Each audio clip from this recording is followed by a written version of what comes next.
Hi, everyone. Good afternoon. I'd like to call to order this afternoon's Parks, Trails, and Recreation Committee meeting. And I'd like to acknowledge with respect that we are meeting on the traditional territory of the Algonquin speaking people, and we are honored to have the opportunity to build strong working relationships with the people of the Songhees and Wet'suwet'en First Nations, whose historical relationship with the land continues to this day. Can I please get a motion that the agenda of the Parks, Trails, and Recreation Committee meeting of June 3rd, 2024 be adopted as presented? Okay, sorry, motion by Chris. Any discussion? Okay, all in favor?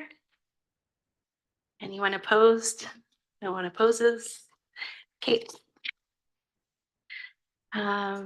Just moving on to adoption of the minutes. Can I please get a motion that the minutes of the Parks, Trails, and Recreation Committee meeting held April 2nd, 2024 be adopted as presented? Motion by Carol. Any discussion or changes or updates? Seeing none. All in favor? Is anyone opposed? Okay, no one opposes. And now we're on to public participation. Wow, it's great to see so many people show up for in the public here. I'd like to open it up for members of the public to have an opportunity to address the committee with any concerns or questions you might have. Is there anyone that would like to speak? No? Okay. Oh, sorry.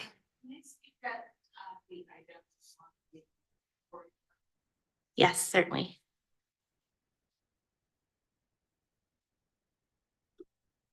Park. Okay, so I guess we're on to delegations. First up, we have the Langford Tennis Club. Welcome. If you just want to come up and speak at the podium, just press the red button. Yeah.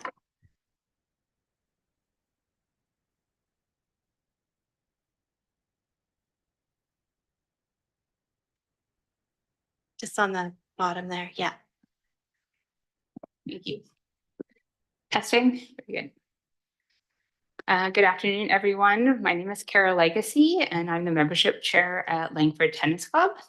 With me this afternoon is Blaine Clouston, our vice president, Natex Overbudge, our club's president, and a few of our other tennis members. So first, let's talk about the elephant in the room, which is our name. I will say this lightheartedly, so please do not write us off because of our name. We were founded in 1925 and played on wooden tennis courts on Claude Road, just off of Goldstream, as pictured in this slide, which was taken in 1926. These courts on Claude Road were located in what was called the Langford Protection District, hence our club's name.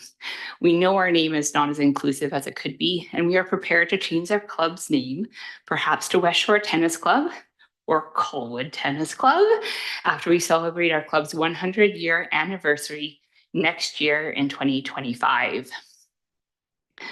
This afternoon, we come looking to you for a new home for our tennis club, perhaps a partnership, so that we can continue on with the club's tradition of making tennis physically and financially accessible to all peoples in the West Shore communities.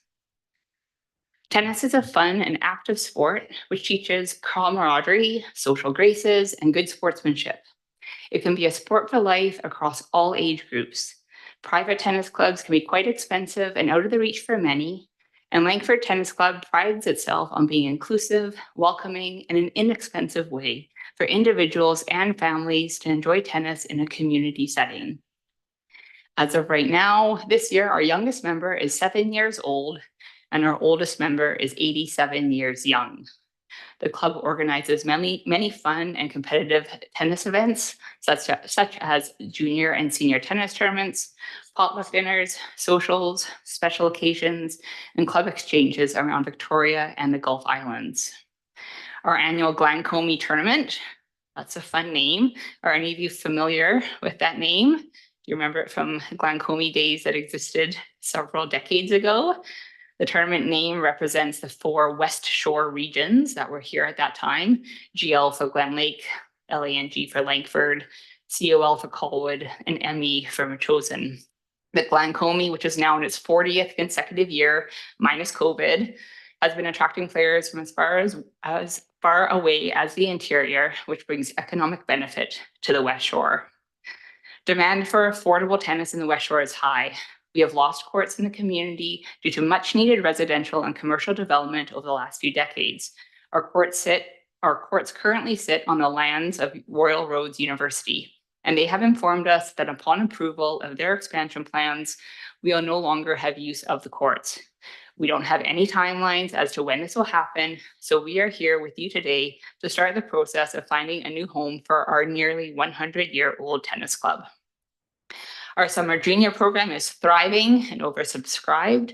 We have about 50 juniors that play with us every year. Unfortunately, we turn kids away every year as we cannot accommodate them all. Juniors pay a one-time fee of $45 for 3 months of lessons, running from May to the end of July, with the advanced juniors being coached often until the end of September at no extra charge. Some of our students become ball boys and ball girls, they play at ITF tournaments, and they coach as adults at local rec centers. Our coaches offer private and individual lessons, including wheelchair tennis, and we have many different groups of all ages and skill levels that play on a weekly basis at our club. We are not the only tennis club in the CRD. The South Island Tennis League has about 300 registered players in 2024. There are 2 clubs that operate on private courts and private land, and that's Oak Bay with a 9-year wait list, and Bear Mountain Tennis Club, which is a wonderful club, but it is cost prohibitive for many. We have about 100 adults and 50 juniors, and that's with us being tucked away at Royal Roads, where there is 0 signage and 0 advertising. When people finally do find us, they ask us, or we get responses like, "I didn't know this was here. How long have you been here?" Because if you don't know where to look, you would never see us playing. Examples of other clubs that operate on public tennis courts around Victoria are Victoria Tennis Club with 140, Saanich with 185, Victoria Tennis Club with 37, Peninsula with 103, and Capital City with about 463 adult members. And that does not include mom and dad and little Johnny that wander down to the court on a Sunday afternoon to bash the ball around. So let's talk about what tennis courts do exist in the West Shore. School District 62 has 2 multi-sport courts at Dunsmuir. They are lined for tennis, pickleball, and basketball, and the public is allowed to use them outside of school hours. Colwood has 0 dedicated tennis courts. Langford has 2 public tennis courts at Centennial Park, and there are 4 at West Shore Parks that are shared by all member municipalities. Elsewhere around town, Victoria has 23, Saanich has 35, and Oak Bay has 14 public outdoor tennis courts. Now, some of these municipalities may not be comparable in population size to Colwood.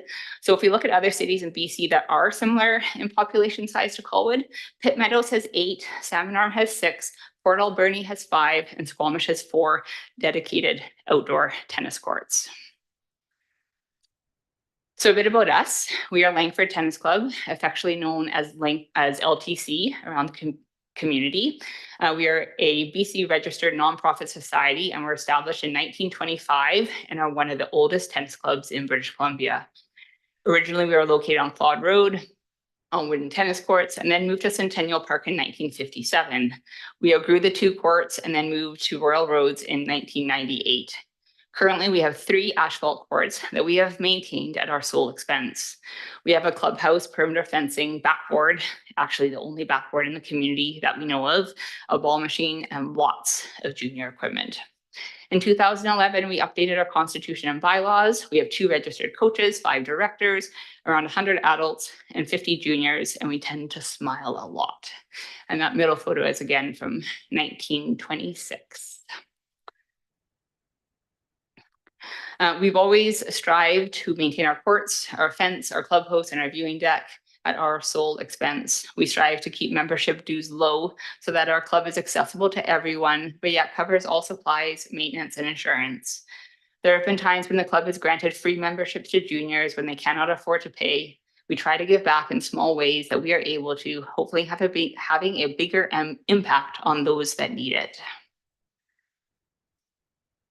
Again, we are here with you today looking for a new home for our nearly 100-year-old tennis club. We would like to have 4 courts with washrooms nearby and a space for a small clubhouse so we can house our junior equipment, our ball machine, our trophies, etc. We are prepared to open up courts to the members of the public if we do a public shared use agreement. We are happy to fundraise. We're happy to change our club's name so it better represents the West Shore as a whole. And we are willing to explore possibilities of partnership in however that may look. Thank you very much for listening and for getting to know us and for your consideration in our club's future. I'll turn it over to Natexa and then to Patrick to say a few words.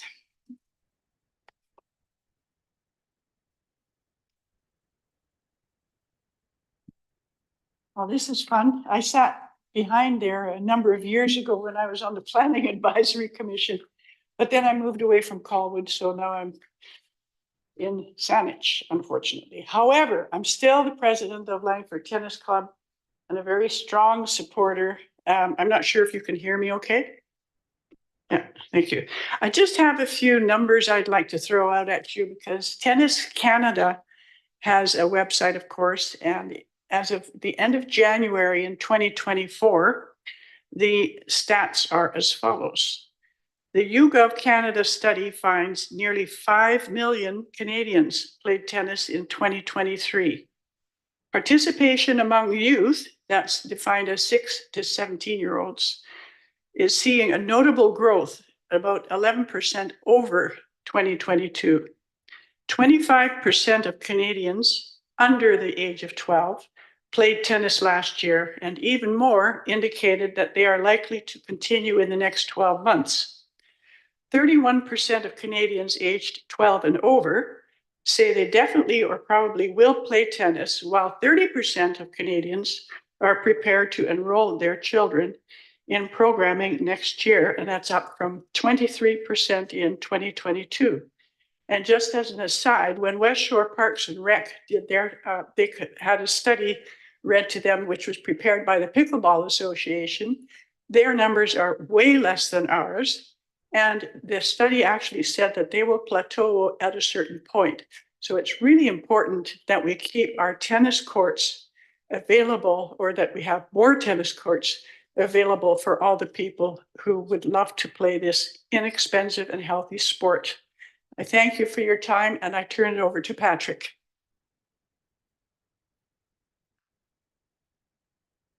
Hi, good afternoon. My name is Patrick Levy. I just came back from Italy from participating in 2 international tennis tournaments. And actually, I started playing tennis 4 years ago at the parks here and there. I myself was not aware of the Langford Tennis Club, and I just lived down the road. But when I did find out of the tennis court, I was more than happy to be a member of the club. And I found out that there were members that were willing to start playing with me, even though my level wasn't as high. But within those 4 years, thanks to the club, it's allowed me to improve and participate at an international level. And what I've realized is there are numerous tennis courts, but they're not accessible. And they don't have the facilities like accessible washrooms or parking lots that are nearby. So when a court will be, if it is in the process of being developed, there are a few things to take into account to making sure that it is accessible. But there are numerous other players that are in the Victoria area, but they don't have access to those courts, or they're too far away from Colwood.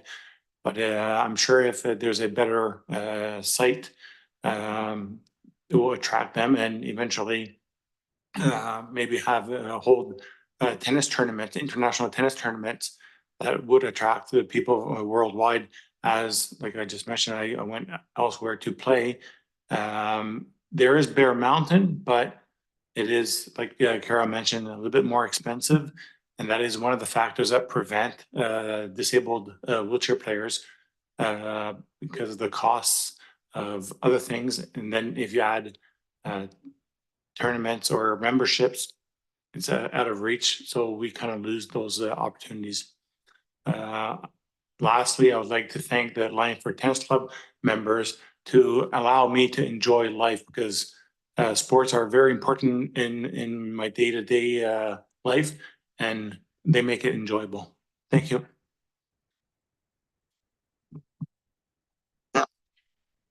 Sorry, thank you. Thank you for bringing this issue to our attention, as well as your passion for the sport. I just wanted to open it up to see if anybody had any questions they'd like to ask.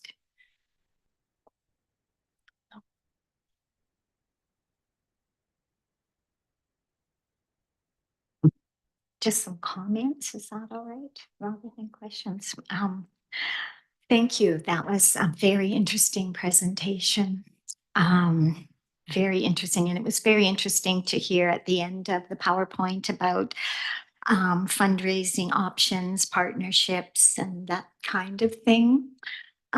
It is extremely hard not to endorse the increased availability of any sport in Colwood.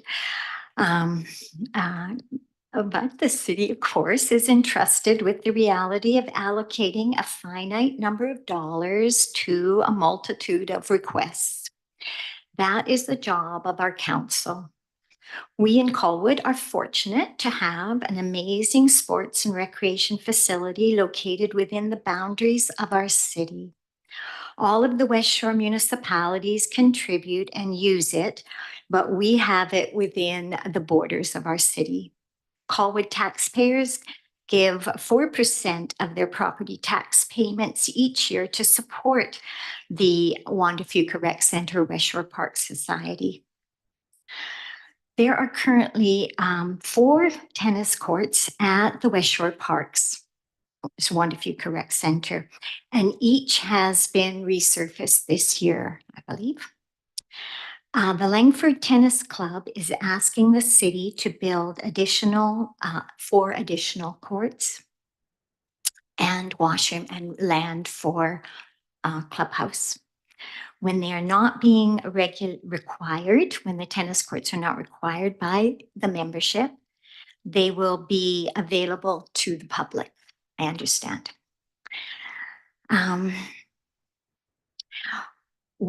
I'm just wondering if maybe we're just a little bit, I need more information, because I am aware that the West Shore Parks Society held a tennis survey on April 10th, and I'm not aware of the results of that survey.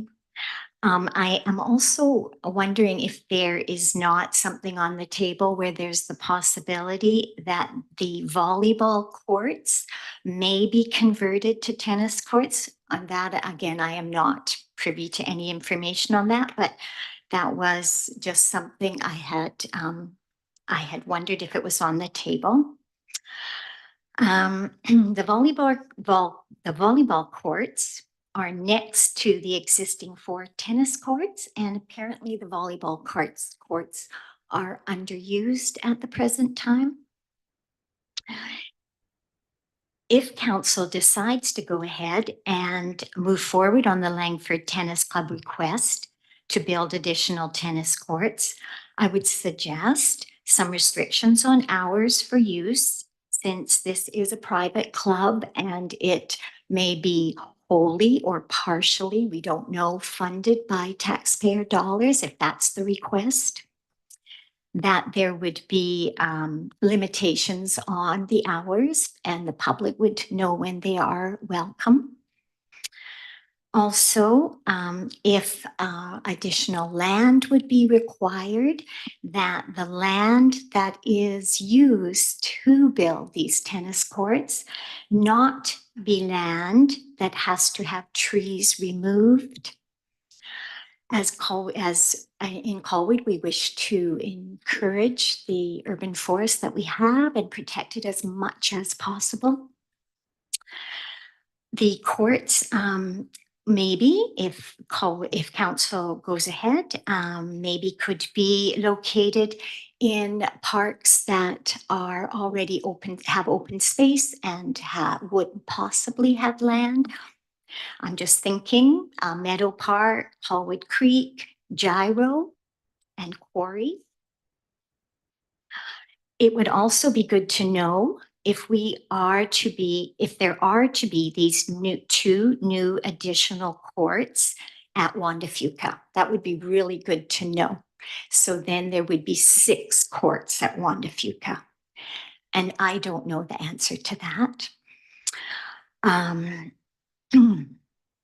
The Langford Tennis Club could be provided with a set, if one of those courts could be dedicated to the Langford Tennis Club to use for their membership.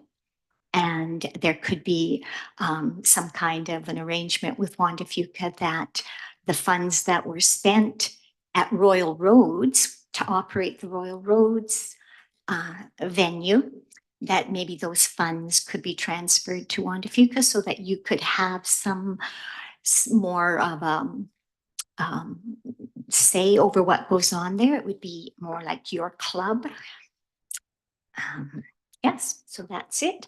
I see pros and cons, and I just feel that I would like to have more information about what is being proposed at West Shore Parks. Thank you. Yeah, certainly. I'd like to respond to a few of the comments that Ms. Brown has made. First of all, the 2 volleyball courts are not being considered as future tennis courts. They're being considered as pickleball courts, not tennis. That's right in the minutes of the West Shore Parks and Rec board or committee or whatever it's called, because I've read them and I've seen them. There's also a proposal by Tennis Clubs Canada, Tennis Clubs of Canada, to put a bubble over those pickleball courts. And that would be a private organization with fees charged. So if you look at the West Shore Parks and Rec minutes, you'll see that the information is right there. We're very prepared to share any courts that are designated for us with anybody. We're a very welcoming club, as I'm sure some of you know. Thank you. I just actually had some questions. Maybe you could. Sorry. I just had some questions. I just wanted to ask about when people play tennis. Is it during the day? Is it weekends, evenings, all the time? When is your typical times that people would play tennis? We have a senior/retired group play Tuesday mornings and Thursday mornings. And that's a mixed doubles at a lower level of tennis. We have a higher level of tennis playing Mondays and Wednesday and Friday mornings. And Monday and Wednesday afternoons, we have a higher level tennis of doubles, usually men, but they're welcoming women too. On Tuesday nights, we have ladies' night on Thursday nights. These are all for people who work, so they come after work. Of course, Thursday afternoon, we have dedicated all the courts for the juniors. And Saturday mornings, as Kara mentioned, that goes right through till the end of September. But we're weather dependent, obviously, and we're daylight dependent. So when it's dark, we can't play. We don't have any lights set up there. Okay. I think that about covers who we all. And what Right? about Anybody else? Yeah, Sunday afternoon. Oh yeah, Sunday afternoon, sorry, mixed doubles Sunday afternoon, and then family time after 4 o'clock, okay. Sundays. And So every day, basically. yeah, the refurbished multi-sport court at the back of Dunsmuir there, is that a venue that's is it well equipped for what you're looking for? Like, do you besides there not probably being washroom facilities there, I guess. I'm sorry, I didn't understand your question. Okay. I actually do use those courts, but I've been kicked off because during school hours or after school, they have programs or there's basketball players there, or there's pickleball players. So that those courts are not easily accessible. The good thing about it is the parking lot's right next to it, so I can easily get to the court. But there's no washroom. The surface is nice. Okay. And it dries quickly when there's sun out, but says that the courts can be a little wet if there's no sun. And could I just ask, have you taken a delegation forward to the West Shore Parks and Rec Committee or the school district? Yeah, so just on the school district 62 courts too, the benches are located at the back of the courts there. That's very hazardous if you're playing any sort of decent level of tennis or running and then tripping into them. Yes, that one. And then, yes, we have had meetings with Langford and West Shore Parks recently, trying to get our name out there as far as what hopefully some municipality or combination of municipalities would be able to help with us and accommodate us in the future. And for public outdoor tennis, for example, at the school district, they don't have any signs posted there. Normally in municipalities, when there's public outdoor tennis courts, the general rules are if somebody shows up at the tennis courts wanting to play and the courts are occupied, it's 30 minutes that you play or you finish your set and then you leave. The school district has not posted any rules as far as if there's basketball players or pickleball players playing there. But generally in public courts, that's how it generally works across Canada. Okay. Yeah, and I guess my last question, if you know the answer, I'm not sure, I should have looked myself, but are you aware if the school district has any academies for tennis yet? No, not that I'm aware of. Belmont and Royal Bay do not have any tennis academies. Okay. I just wonder, I guess, Colwood did put in a significant contribution to the multi-courts at the back of Dunsmuir, and just having, it open for the public during certain uses and that sort of thing is available. But I wonder if there's a way to make more effort to have an agreement that states something, or that encompasses the use in working with the tennis group. Not sure, Ian, what? Thank you, Madam Chair. Yeah, we've, as committee may know, the city developed that multi-sport court complex with the school district as a result of the collaboration agreement that Colwood Council has in place with the school board. We have had extensive post-mortem conversations with our counterparts at the school district about improvements for the next project. Some of the challenges that have been highlighted by constituents that are here today. And we're also looking at improving how the space is shared relative to a booking system and better signage. I understand signage has just gone up that clarifies how it's to be shared. Do we know if the booking system's up? I don't know if the booking system's up yet, but it's in development. Yeah, so we have agreement with the school district that there'll be an online booking system that hopefully streamline how people are able to quickly book the space and avoid conflict with other users. I just might add, for some context, the City of Colwood Parks and Recreation Master Plan that Council adopted back in 2021 highlighted the lack of tennis courts as a major issue. So we've got Council has directed us through recommended action C11.2 to seek development of 2 to 4 new outdoor tennis courts in the short term. So staff are actively looking for opportunities to implement that direction, and would be happy to speak with any representatives of the tennis club if there's any insights that they thought we should know. Okay, thank you. Sure. Good afternoon. My name is Pierre Valley. I live in Colwood. I'd like to add a few points to the Dunsmuir multi-purpose courts, they're called.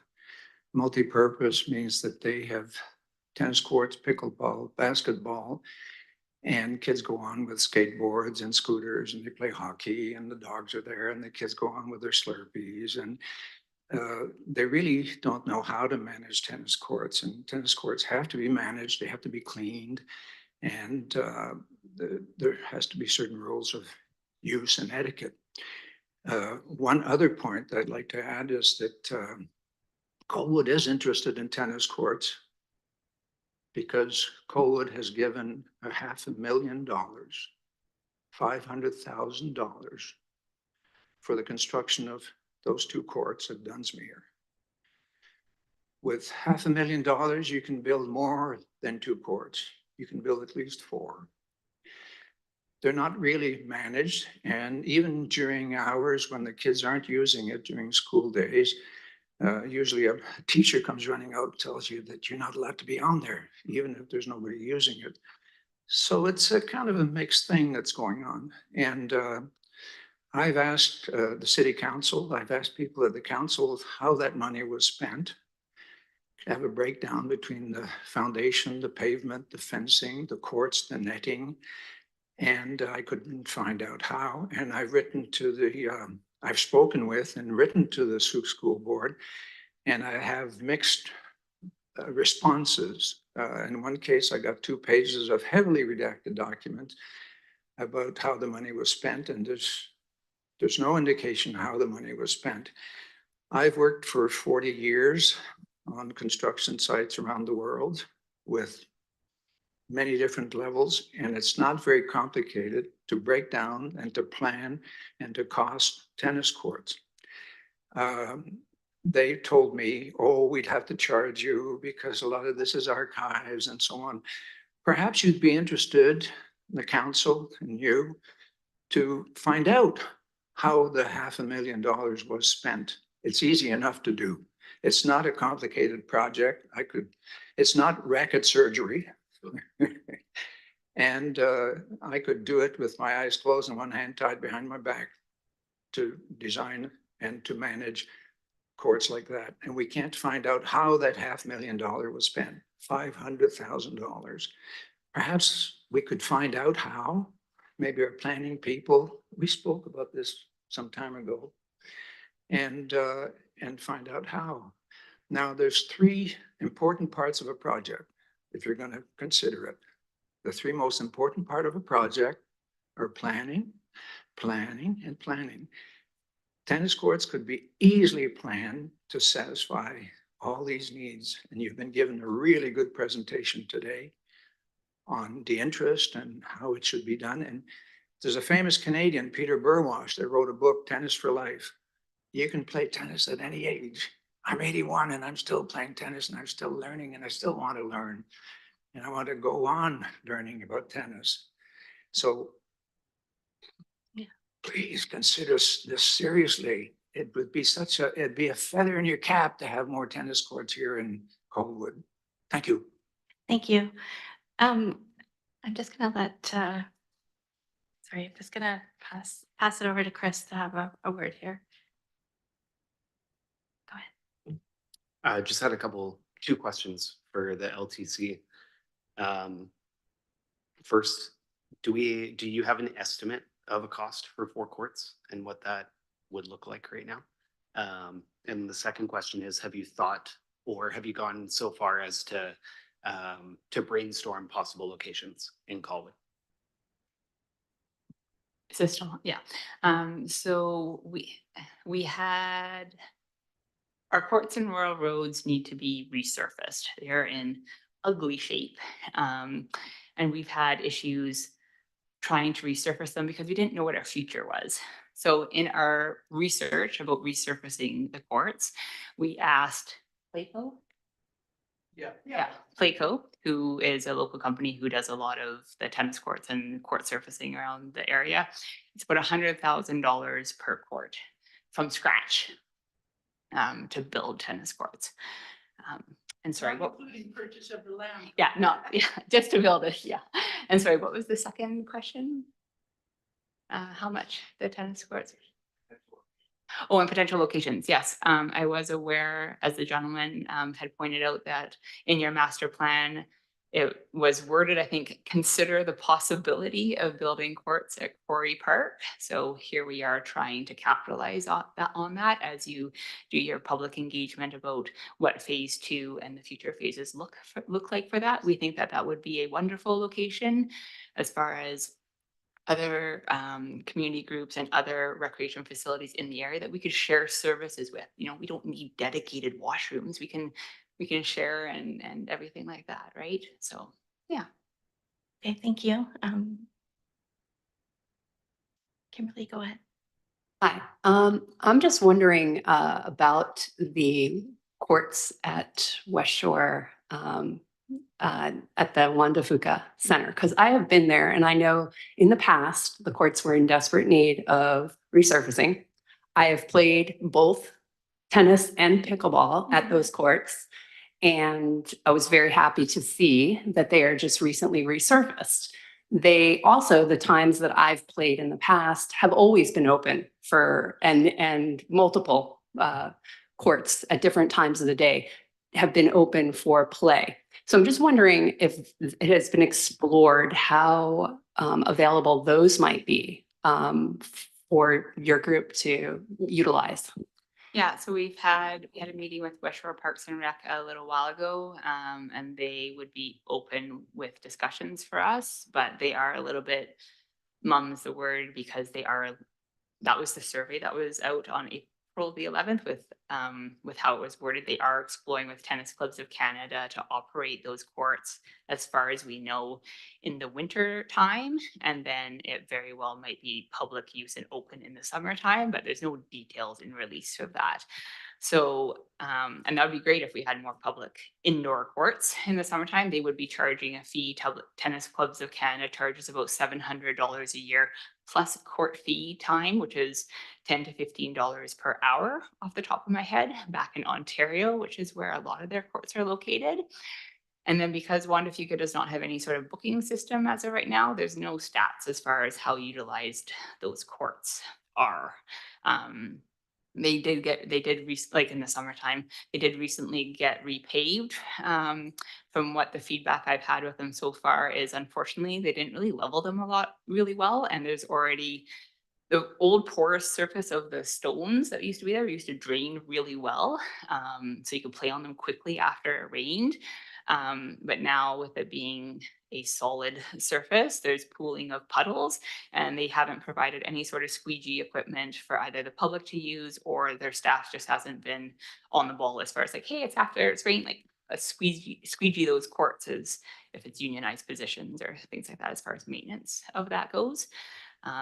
Yeah, so again, most of our tennis players, the club is home, so a lot of the tennis players out here play at the club. You get more of the recreational players like mom and dad, or people with rackets from Canadian Tire. Not that there's anything wrong with rackets from Canadian Tire, but they're more, just starting out, right? The club provides the level, just beyond that, as far as you're looking for matches, you want to play, you want to be social, you want to meet other tennis players and type of thing, right? So it's a bit beyond that level a little bit. Well, if you were to get courts, say in Quarry Park, though, they would be not dedicated courts to the tennis club. They would be public courts. So there would still be that sharing of facilities with other groups and the public.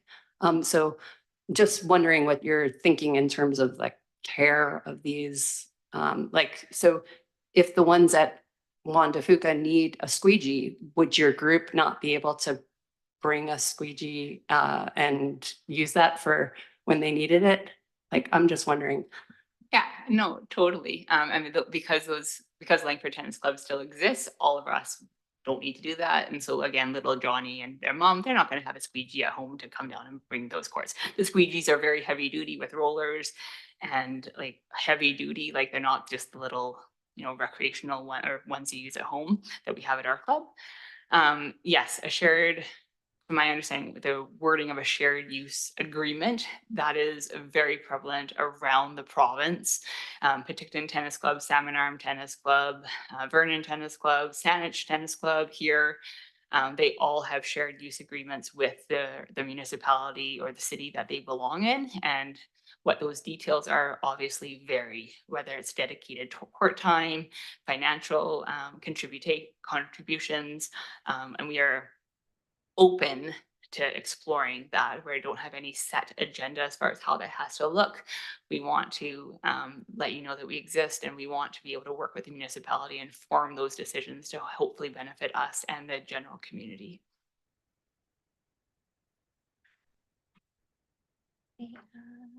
Go ahead, Judy.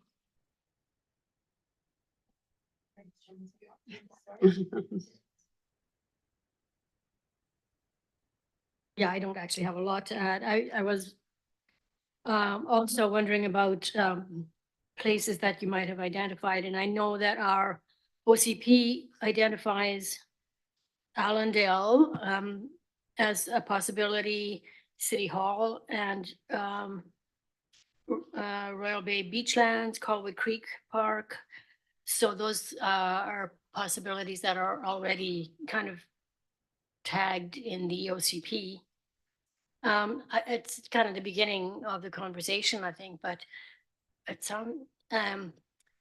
yeah. The other thing I was really struck by was we've got this, and then we've got the lacrosse box, and we've got Quarry Park all on the agenda today, and I think those should be able to maybe mesh. Yeah, and we totally recognize, I mean, flat open space land on our island, you know, it's at a premium. And so we want to have a strong presence. We care deeply about our sport, and we hope that we can find a new home. We don't want to be homeless whenever Royal Roads decides to develop the land, because they also have old growth and protection of trees, and that where the court sit is flat open land. And so we might be there for another 2 years, another 5 years, another 10 years, but we're happy to work with other people. And yeah. I wanted to add too, that if we don't get a dedicated place for our new home, we're very much interested in sharing with other public groups. However, we have a lot of equipment, not just squeegees, but also all of the stuff we use to teach our kids. And that has to be secured. So we need a place to store all this equipment. We can't just leave it on the courts, you know, because it's just not very sensible. I just wanted to make sure you understood that we do have a lot of equipment, and we have a very steadfast group of people in our club who clean the courts themselves. We don't pay anybody to do that. We have volunteers who do that. So they will continue to do that no matter where our home is. Thank you. Just 1 second. I just to staff, I just wanted to ask first, was the agreement or the contribution between the city and the school district, was that through the village initiative, or was that separate? Thank you for that question, Madam Chair. No, that was actually a separate collaboration agreement, or actually that was an MOU that was developed between the school district, the city, and the village initiative around community space at the new elementary school at Royal Bay. So the collaboration agreement between the city and the school district is really one that it's ongoing. So I believe there's another meeting coming up. I believe it's this summer between the school board and city council to talk about future projects. I might suggest that the first thing that I'd like to address is the financial contribution and how it was spent or what it was spent on. I think that regardless of who paid for it or what have you, I think that should be transparent information and should be provided to the the folks that are asking for it. I don't know if you'd require an FOI request or if it's something that can just be provided, but I have found the MOUs to be quite vague, to be honest, and not very prescriptive. It seems that we provide, or the city provides money to these joint initiatives, and that then the public doesn't reap the benefits that we hope that they would. So that is a concern that I have. So I don't know if I need to, I can think about it for a minute here, but maybe make a motion towards ensuring that they get that information. And the second part would be that maybe we should be forwarding this to council to suggest looking into a home or some shared options or a space of some sort for the tennis club. So I'll just let Carol speak. Oh, I just have a question for the city. When there is an arrangement like this where public funds, either wholly or partially, are used to build a facility that is classified as public, but yet a certain group has precedent over it for and it's wonderful, the passion and the interest, because it sounds like it's quite a large group, and they may wish to have a fair percentage of time on that court or courts. The neighborhood living around it may think that it's public and for their use, whereas it is designated for a private club. And it's taxpayers' money that's gone into purchasing part or all. I don't know, because we don't know the division of funds. So can you just walk us through how that, how does that work? How does the public perceive that? I'm sitting next to our Parks Manager, Gord Beauvillier, so feel free to jump in if you like.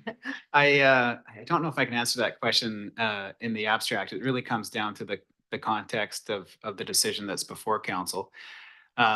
With respect to the multi-sport courts that were developed at Dunsmuir, there was a proposal. There was a cost estimate provided, and that went to council for a council resolution. At that time, there was a understanding as to how the time would be shared between the general public and the school district. When it come to a third party like a private club, I expect there would be a similar type of process where a proposal would go with a clear understanding of how time would be shared to council, and then that be part of the decision making for a specific project. So beyond that, I think it'd be difficult to comment on, just generalities as to how we would approach that. But Thank you. That's useful.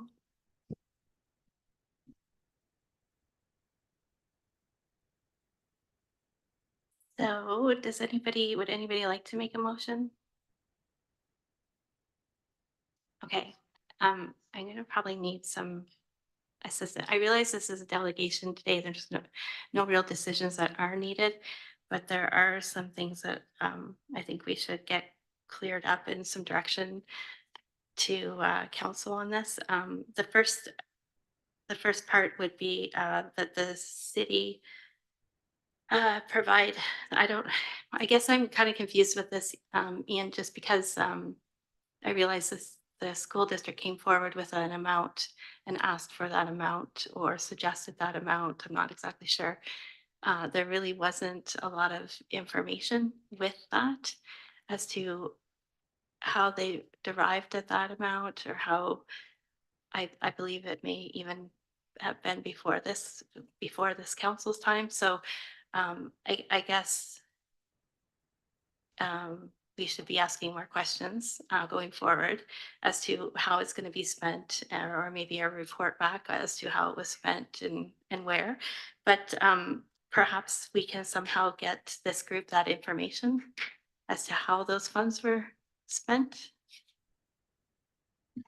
Thank you, Madam Chair. Yes, I am aware of conversations with Mr. Valet and staff. I was one of the staff members that fielded questions, and we'd be happy to follow up with him directly.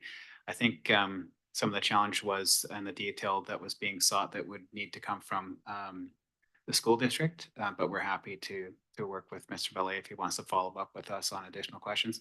My understanding is that the financial data that that's in the city's possession and is public information, and we would have no issues with its disclosure to the public. But if there was more detailed information that's in the possession of the school district, we would depend on them on providing it to the constituent. Okay, so maybe just a motion that the city provide whatever financial information that that the city has onto how that allocation of money was spent, and see where we get from there, I guess. Madam Chair, we're happy to take that as a good direction to staff, generally speaking, to if there's a member of the public that wants that type of public information, we'd be happy to provide it. However, if there was a motion to be put forward to council that would go into greater detail, happy to respond to that as well. Okay, thank you for the reminder. So the motion would be that the city or that we are asking that council, we're recommending to council that the city provide the financial information that it has on the allocation of money that was spent on the refurbishment of the multi-sport court at Dunsmuir School in conjunction with the school district. Did you get that, Amanda? Sorry. And in the second part of it, I was maybe a two-part that the committee recommends that council take a look at where a tennis court could go, or indoor, outdoor. I know we also have the community center that is planning to be built down in the Quarry Park area. And there may be inside space for that for the tennis group as well. So maybe just to suggest or recommend to council that we look into space for the tennis club. Do I have a seconder? Oh, Chris is a seconder. And is there any discussion? Is that just gonna be just for the tennis, or like, is it for multi-use on the court? Like a multi-purpose court? Sorry, yeah, and sorry, and maybe my motion's not really clear. I'm just kind of making it up as I go along. But basically what I'm suggesting is that we give council direction to look into a home or a place for the tennis group. That doesn't mean that it can't be a shared space, or just to look into options to see what might be out there, so we can kind of advance this along to get the information one way or another. Okay, did you have any other questions? Okay, all those in favor? Okay, that's unanimous. Thank you. Sorry, somebody else wanted to speak. This is kind of unusual, but we'll take a few minutes and hear what you have to say. Sure. Just want you to be aware that I've been a property owner since 1970. And there are 4 tennis courts behind the old Belmont School that are gone. When they built a new school, there was no tennis courts. And 4 tennis courts that were built by Spencer School on Gold Street, they're gone. And I was playing tennis this morning, singles at Row Roads, and we use a squeegee. We squeegee it and we play tennis there, 2 courts, 3 courts, no problem. I went down to one at Fuca at 12:30. There's half an inch of water on all those courts. So I grabbed the broom. There are 4 squeegees, 2 brooms. I pushed the water, came right back. There was only about 6 spots that were bare. And it rained last night. Water sits there all the time since they've resurfaced them. Thank you. Sure. I realize this is unusual, as you said, and I'd just like to add a couple of observations as well, because my wife and I were down at Juan Fuca and we've been pushing water around and they have curbs. So pushing the water, you got to get over that and get the water off. I've been in touch with the manager and he finally recently brought on some squeegees. Some of those don't work. They're double foam. They're not the right squeegee. I recommended that he provide industrial brooms, and I gave him pictures of the type to push the water. And I also recommended that some of his staff go on there in the morning when it rains to clear it, because they do have a number of staff. You see them driving around in their little carts around the golf course. And okay, the golf course takes a lot more. One last point on the $500,000, $500,000 for 2 courts. Those are multi-purpose courts. There's tennis, pickleball, basketball, and they've been doing other things. Pickleball and tennis are 2 separate things. The height of the net is different. The size of the courts are different. And it's like the sheep herders and the camel and the cattlemen. I've had ladies tell me on the pickleball course, oh, these are pickleball courts. Well, they were, I politely said, no, they're really tennis courts on superimposed pickleball on it. There are places for pickleball. If you're going to plan anything, plan separate things for pickleball and tennis. They're 2 separate things. The balls, the rackets, the noise, everything is different. And one last thing is I'd be glad to help, since you've mentioned my name.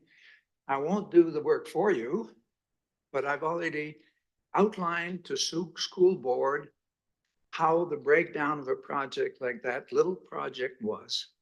And it's the foundation, the pavement, the fencing, and the acrylic paint for the courts on there. They couldn't give me the breakdown. You don't plan a multi-purpose court the way they did. You don't put benches at the end of the courts. You put them between the courts. You don't put basketball in close proximity to a tennis court, because if kids are playing basketball and they get hit by a ball, or there's going to be an accident there. The padding on the columns are gone. I hope the liability insurance is very good, because somebody will get hurt. Those courts are getting very slippery. They're not managed, they're not cleaned. There's gravel, there's needles, there's dirt, pollen, everything on there. And in any tennis court, if somebody slips, you better have some good insurance. Yeah. So talk to them about the list of the breakdown of costs for those tennis courts. You can build a lot of courts for $500,000. I appreciate your I'd be glad comments. to Yeah. help. I appreciate your comments, sir. I think what is happening is that we're trying to use a court for multi-use purpose, for financial reasons and whatnot, and to make it available for everybody. So we will look into it further. Thank you. Next up, we have Juan Fuca Lacrosse.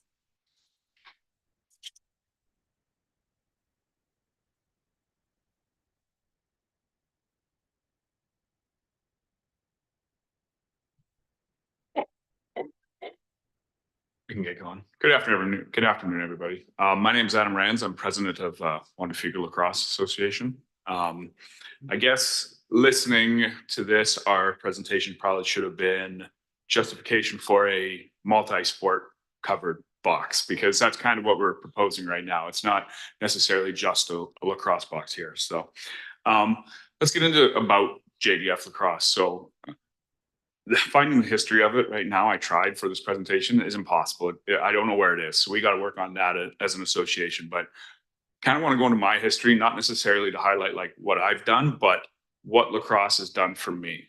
And not just lacrosse, but I'm sure tennis and every other sport we're talking about does for youth and the opportunities that it presents them. So I played for Juan Fuca from 1986 to 1996. It gave me the opportunity to go to the US on a lacrosse scholarship. I met my partner there. You know, I got to work at the institution that I went to and run a sports medicine program that looked after 800 student athletes on a daily basis. We got to put in mental health programs for the NCAA and for that school. I got the amazing opportunity to work in 2014 with the New Zealand national team. So probably a highlight of my lacrosse experience was being able to be part of that team.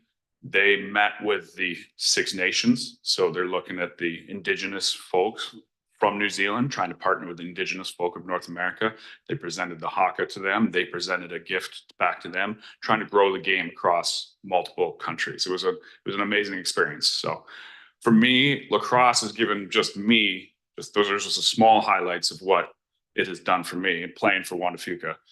And I'm just one person. So I know a lot of people I played with have done amazing things. They're giving back to the sport. They've come back to Juan Fuca. We have a very good executive, lots of coaches that have gone off and done amazing things. So to grow this sport that has done so much for me, and you know, my partner played lacrosse too. So that's why we're so passionate about what we're trying to do here. So about JDF lacrosse. So taking a look at it, we have 154 home games a year, 40 practices a week. So right now, we'll get into how many we actually can schedule per week. We have 3 different tournaments that we host. One's coming up this weekend. One was a couple of weekends ago, the Travis Bateman Memorial Tournament. It was a great tournament, very passionate. We had a very good turnout. So growing the game. Lacrosse is an odd sport. There's multiple variations of it. So when I started, it was, you know, just box lacrosse. As we grew, the American game was more field lacrosse. So when I was playing, field lacrosse was through Victoria, box lacrosse was through Juan Fuca. That has changed to now Juan Fuca has now picked up not only box, but field.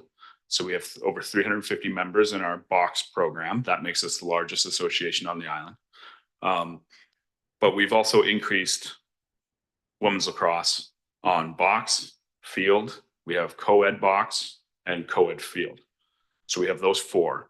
The Olympics have just decided to add 7s to their sports. So there's been discussion about what are we going to do as an association and what's the BCLA going to do, you know, the BC Lacrosse Association. So right now they're not creating a 7s separate league, but there are facilities that are needed to be able to, we have a lot of interest in that. So extra facilities to be able to facilitate that interest would be great, because we'd love to see some of our lacrosse players competing in the Olympics for sure. So there's a lot of moving games. It's very different. You know, there's so many box lacrosse and field lacrosse. They're just so different that it's hard to, you know, one's in the winter, one's in the summer. We play field in the winter because the ice and the hockey rinks, and we're trying to manage our box lacrosse season in the arenas, but ice is going back in now. There's so many moving pieces to it, and the growth that we're trying to look at that, you know, the facilities we have, we could definitely use some more. So what you see here is our women's players are actually playing for Victoria Squamalt right now. So it's a picture of their team, because we don't have the facilities, one, to host them, and we don't have the numbers. So over the last year, we've added a vice president for women's lacrosse in the last 2 years, and she's going to be really pushing hard to try to grow that sport. It used to be very competitive here, and for some reason that's gone away. So we'd love to see that increase, not just in field lacrosse, but in box and also in the 7s. So to go back to this one, the fastest growing sport in the NCAA right now is women's lacrosse. So more teams are adding that to meet the Title IX, where we're expanding into the underrepresented sports than anywhere. So that gives our female population a huge advantage to be able to go and get some scholarships, go down to the US and take advantage of that. Our association, you know, with the increase in the communities since I moved away, because I was gone for 20 years, it's amazing how much growth has happened in the area. So with our growing communities, we would love to be able to offer more to the community, more teams, more practice slots, be able to have more people join our team. Right now, we're utilizing 40 practice slots per week, but we have 40 in need, but we're only being able to get 28. And so we have practice slots at the Juan Fuca box going till 9:30 at night. And to go back to when I played, we practiced in Juan Fuca box, Belmont box, and we played in Juan Fuca Arena. We are currently playing in Juan Fuca Arena, practicing at Belmont box, practicing at Juan Fuca Arena. So we've more than doubled our numbers, but our facilities are exactly the same as when I played in 1986 and started. So helping the community, we feel like one of the areas that we're really trying to grow on is bringing people in, bringing people in to recruit our athletes from the US. So we've got some good relationships down there. So if we can head up tournaments to have recruiting tournaments in the area, that'd be amazing. You know, we can have this area, which is a lacrosse hotbed, become especially like the JDF area, head up tournaments and have those coaches come and recruit our athletes instead of us having to go to separate areas. That would bring in people for local businesses. Our tournaments with the 3 that we host, you know, we bring in many different teams from the mainland, many different teams from Long Island that have to stay, hotels, restaurants. And if we were to have more facilities, we could host more of those types of opportunities. More tournaments means more money into the community. It means, you know, more opportunities for outsiders to come into this area. So safety, in this weather, and I'll show you some pictures of it, we can't practice in our higher levels because the intensity and the cutting and the movements that we're practicing in the higher age groups, they're just going to slip on this rain and they're going to hurt themselves. So we have a tournament this weekend, and I'm sure that Juan Fuca box is filled with water, just like the tennis courts, and I'm sure Belmont box is even worse. So we're going to have to modify or cancel practice or change it. So that covered area would mean we can practice in the elements. It means we can practice in the winter and when it rains, and won't become a safety issue. Some of our boxes, as you can see, are getting pretty worn down. I think Belmont box, which we'll show pictures in a minute, looks exactly the same as when I played. It's shockingly exactly the same. So there's grass growing out of all the areas. I mean, we're going to have to go in and pull it out. The benches are just rusty and a bit of a mess. So we need some work somewhere to make this facility just a little bit better. Whether or not we have any more, we at least need to make sure that the ones that we're using are a bit safer than they are. So currently I took these pictures the other day of Juan Fuca box. So, you know, the surface isn't exactly even. You can see in the bottom right corner, there's some uneven surfaces. That's where a lot of our water gathers. There's splintered boards, there's rust on the benches. Belmont box, like I said, I don't think it's changed one bit since I played, and it still looks, I mean, it's held up because it looks exactly the same. So at least you can say it's held up. But you can see in the bottom right there, all the pollen from where there's puddling. So when it rains, we definitely have a ton of puddles there, and then that's just dried up water. You can see some of the surface areas where there's some problems where we can end up with some injuries. So what we're kind of proposing is that multi-functional sheltered area. And it doesn't just have to be for sports. I mean, we could add roller hockey, ball hockey. We could take some of those tennis or basketball courts that are on the tennis courts right now, put them in there. It can offer events for farmers markets or winter events that are going on, a shaded spot in the summer, a covered spot in the winter. So we could hopefully use this not just for lacrosse, but many different camps, you know, fitness classes and different events that we can put on. Kind of went over all that. So right now, currently Victoria Squamill has 208 players and Saanich has 210. And each of those associations has 2 outdoor boxes. Juan Fuca has 350. We'd like to see that grow. We know that the area is growing. There's more kids coming in. And as I said earlier, we're passionate about having lacrosse grow. We think it's a great game. It gives tons of opportunities. So the more youth that we can capture, the better it would be for us and for them as well. So take a look at the pros of a covered box or multi-sport facility. So it gives us potential to host tournaments. I think that's a big one for us too. There's been a lot of, this year we have entered into numerous tournaments where we have been declined. And I think there's just so much now and not enough facilities to host them. So we could be hosting our own facilities and again, bringing that outside business into the local area. It protects the investment, so it's not getting rained on, beat up, you know, and it lets us practice with whatever sports are in there all year long. We can take a look at examples of a few. So the one that we had previous, this is Nanaimo's covered box that you're seeing a picture of right here. So that one cost 2.1, which included a $1 million grant from the BC government's Community Economic Recovery Infrastructure Program. The one on the left, that's the Ladner box. The Nanaimo box was the previous one. That's the one that was 2.4. The one on the left is the Ladner box. Port Coquitlam just added a brand new indoor facility that's just lacrosse, and that's from all the way from like minor to junior A. So they've got tons of use in there and lots of practice. So that's our proposal. That's the end of the presentation. So I guess any questions from you guys? Yeah, thank you. Thanks for bringing it to our attention, the pressing issue of capacity constraints in the West Shore. My kids actually played, I have girls, they played lacrosse and they took the academy at Royal Bay. So I know exactly what you're talking about and how far it's come since when they were trying to get that academy in place. So, and I believe they're adding an academy to Dunsmuir as well. So it's just going to help increase more of that growth. So hopefully we can get more. It's a great game.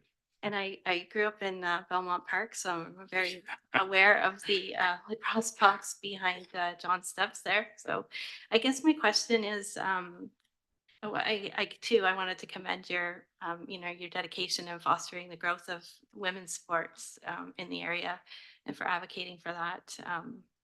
And also the other facilities are, we don't want to place the burden on them to have to go to other associations and whatnot. I know when my girls finished lacrosse, when they finished high school, it was difficult for them to go on and continue to play lacrosse here.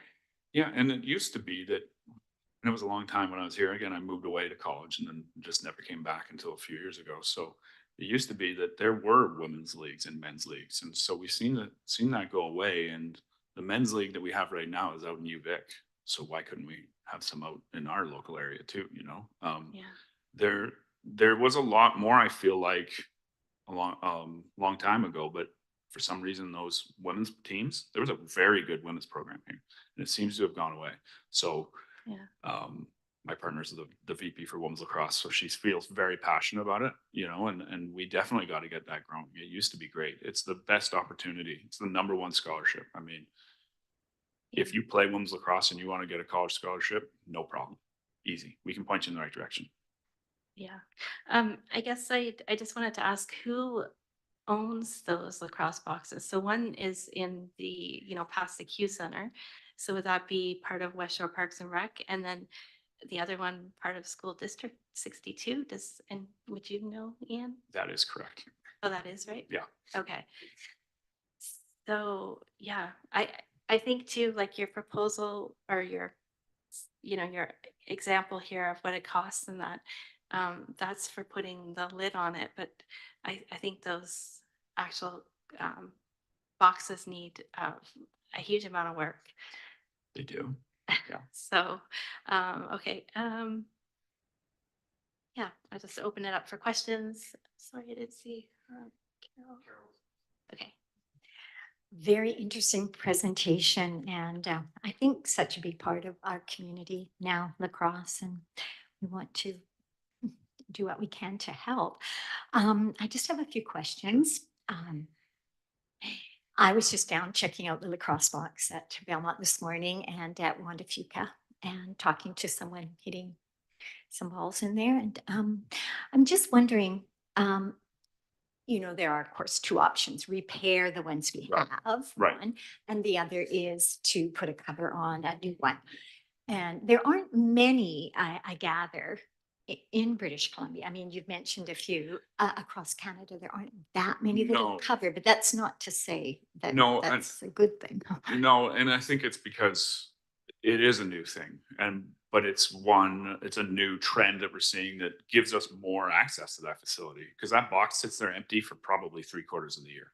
because when we're not using it in the summer, it's very hard to use it. So you can't go out and play roller hockey. I'm sure you can play some ball hockey, but you're gonna be slipping, and there's always injuries. And then lacrosse is the same. We're gonna be slipping on those courts all the time.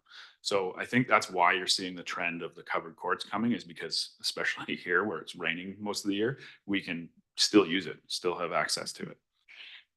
And that's more or less the way I was thinking, you know, to put money into repairing the existing courts might not be the best value for the dollar, as, you know, to consider rather expensive but covered facility. Yeah. Now, if it was to be built, this might not be something you're aware of, but it's a question I have. If it was to be built, say, just for an example of a location between the Q Center and the existing Juan de Fuca box, there is a parking lot.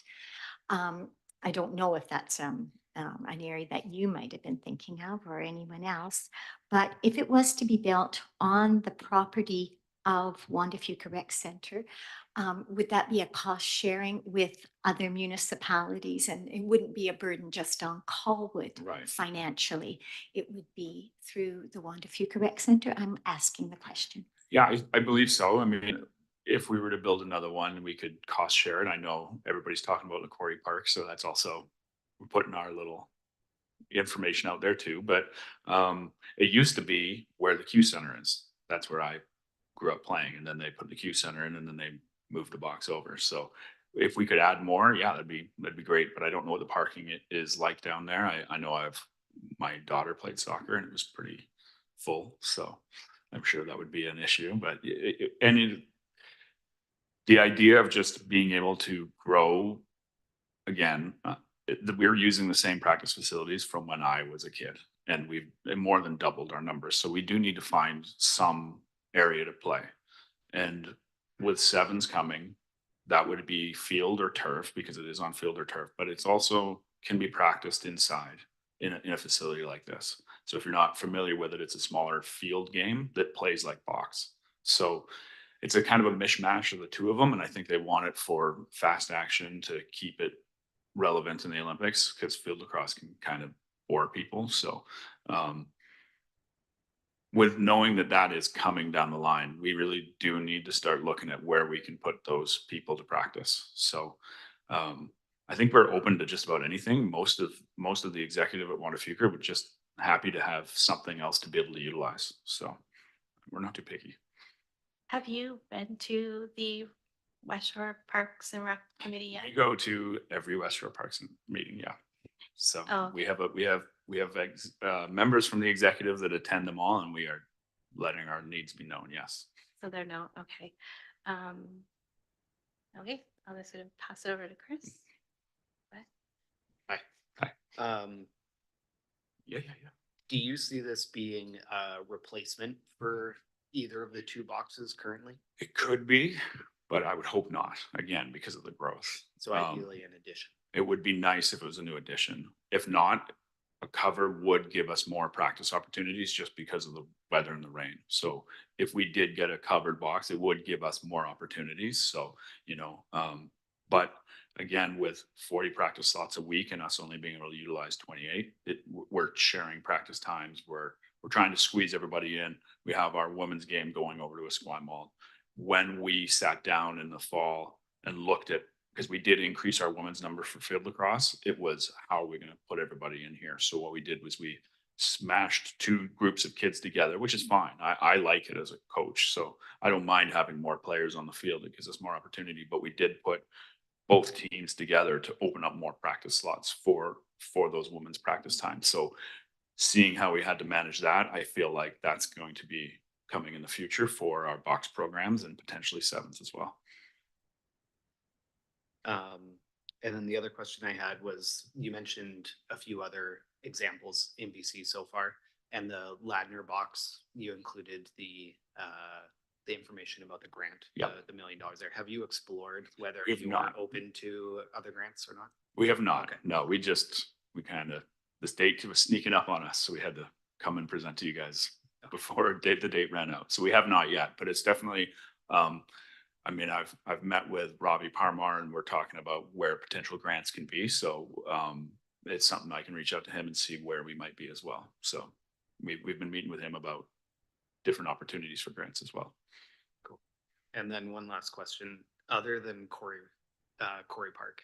Yeah. Have you sourced any other ideas as No. to where this could go? No, I think we know that that's kind of a blank slate right now. So let's throw some ideas out there and see where we can get, and even if it's, I mean, like I said, from the beginning, it's not just a lacrosse thing, it's a sport thing. So if we can get some sporting facilities at Quarry Park, that'd be amazing. It gives us more opportunities to play games, grow as young adults, and hopefully move on from there with great, amazing experiences. I was very fortunate for my time here, so we'd love to see that with some more of our youth as well. Cool. Can a lacrosse box also double for tennis? That's a great question. I'm sure it can be planned and built. Yes. I mean, the box is a lot bigger. I mean, ball hockey, roller hockey, obviously. Basketball hoops can go in there on the sides as well. But I don't see why you couldn't have nets potentially that can go up and down. I don't know if there's tennis nets that are movable, so I'm not sure. But Yeah, I just see lots of missed opportunity here with, we live in the rainy climate, having a cover is good. And also the fact too that, the West Shore has been really focused on bringing all these sports to the West Shore, but I don't know about you, but I was always traveling with my kids to go to the Langley Event Center, and it's like, why don't we have one here? Yeah. If we want to pay for our sports and bring money back into our community, that makes the perfect Yeah. sense. So we just went to Langley. They're hosting provincials for U17 right now. So again, like we haven't been able to host provincials here. So we have different hosts up island, but not here necessarily because we just don't have the arena space to host that. The Port Coquitlam facility is fantastic, by the way. So like that is an amazing facility. So they host a lot of tournaments there. They've got multiple rinks, multiple courts. It's awesome. So yeah, there are other facilities that we're having to travel to. okay. If I may answer your question with regards to tennis, it depends on the surface. I don't know what kind of surface is used for lacrosse, but tennis, there's a little bit of a grit. If it's a hard court, Okay. it could be rubberized with a little bit of grit. Yeah. So you don't slide, but you do want to slide. Depends on, and then wheelchair tennis, that's a different story. That's just to answer your question. Then if you have holes for the poles, would that be a trip hazard for running for lacrosse? It's a good question. I would be more than happy to help out, come up with ideas. I was actually going to ask for a lacrosse box. Is it the same size as a hockey rink? No, it's smaller. So that's why we play in the arenas for the older groups, and it's a smaller area. That's perfect, because I was gonna mention about the floorball hockey, wheelchair floorball hockey would probably use a lacrosse box. So that's an additional use that they can use in a multi-purpose facility. Yeah. If it was covered, even better. Okay. Yeah, thank you. Go ahead.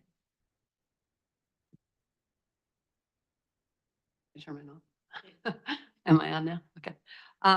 Yeah, I'm noticing a trend with the facilities that are in existence right now needing to be improved. And in the case of tennis, they improved it but didn't do it properly. But that, in my opinion, is the low-hanging fruit of something that can Right. be done more quickly. Yeah. Would be to improve the existing ones at Belmont and West Shore, so that get them up to par or up to some sort of good usable condition right away. And then, would either one of those be options to be covered? Like, because thinking that if you had those in good Yeah. condition, that you could cover them Sure. and save yourselves having to build Yeah. and having to find spot for. Yeah, I mean, if both were kind of repaired, it would give us more practice opportunities too, because really we don't put our older groups down at Belmont box.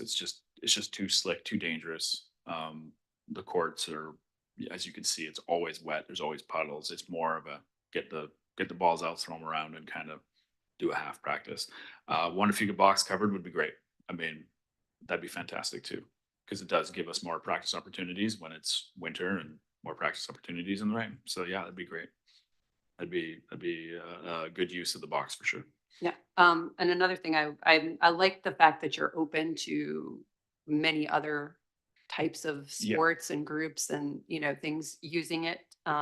Because I think that's one of the things that as we look at all of this, I mean, we had the tennis and lacrosse today. Yeah. We could go on and have soccer, pickleball, baseball, you know, softball, rugby, you know, everybody hockey, could be roller coming hockey, and everybody. saying how they need their dedicated space and their, so the more we can kind of Yeah. be able to serve multiple uses and open it up to more groups and more people, I think the better.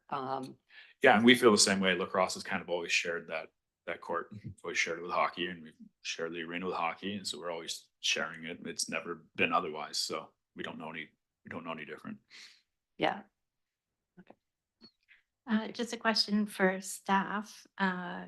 Do we have any grants available for upgrading these facilities or in working in partnership with the school district for the one court? Thank you for those questions, Madam Chair. We have not identified a specific grant for a prospective lacrosse project. I am aware that there are grant streams that would classify this type of project as eligible. So certainly, if council determined that this was a priority for the city to pursue, that we would be looking for the grants as part of our grant surveillance program. With respect to the potential collaboration with the school district, council has, as I've mentioned, the agreement in place to have those discussions. There is an upcoming meeting. So if council wanted to pursue that with the school district, there is a process in place to do so. It would be a matter akin to the multi-sport courts at Dunsmuir is for the proposal to then be vetted through a cost estimation and conceptual design process, and the details to come back to council for approval prior to construction. Okay, and I guess the question for you, Sure. Adam, was I don't think within the lacrosse academy or lacrosse in school that they are doing a lot of box lacrosse. Is that right? No. It's mostly field. Mostly field, and that's for the scholarship opportunities in the US. So there is no box lacrosse in college sports. So there's just field, men's and women's field, and they're totally different games. So they're totally different needs, different lines. It's very polar opposite games. So there are a lot of, like I said, there's so many different versions of it right now, but it's kind of cool and unique that we get to, you know, it's always changing. So it's fun that way. But yeah, there is no box lacrosse in the NCAA. I would kind of be I would want to suggest this go to West Shore Parks and Rec, but I don't think that is going to move this anywhere. I'm wondering if maybe it should just be like a recommendation from this committee that council look into this further, look into further information. Madam Chair, if it's any assistance, the Parks and Recreation Master Plan hasn't highlighted a lacrosse box as a priority. So I just mentioned that in light of my previous comments relative to the tennis courts. So at this point, there isn't direction from council to prioritize the development of this type of facility. That sprung from the needs assessment that was part of the Parks and Rec Master Plan that looked at comparable municipalities and communities of our size and the extent that there were 2 available boxes. I can't say that it went into greater detail as been discussed today about this area being a hotbed potentially of lacrosse and therefore there being higher needs. Then also going into the details into the condition of the existing boxes. So certainly the committee could contemplate a recommendation of council that aspect of the Parks Rec master plan be revisited as one avenue to pursue this. There's not currently an update to the plan in our work plan. So that would be something that could be contemplated by council to move the issue forward.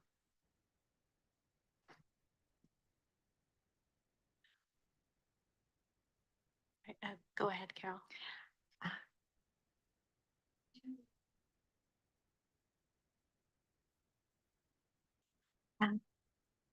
On council, do we have a representative that goes to West Shore Parks and Recs meetings? Yes, that's Councillor Jansen. Would it be something that our committee could direct our represented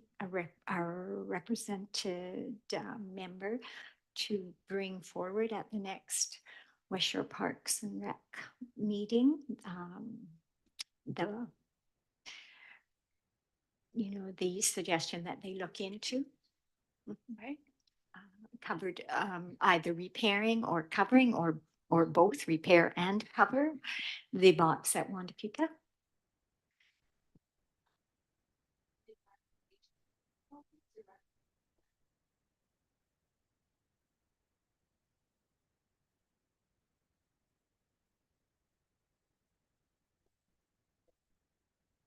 Yeah, sorry, we would just be recommending it to go to council to recommend.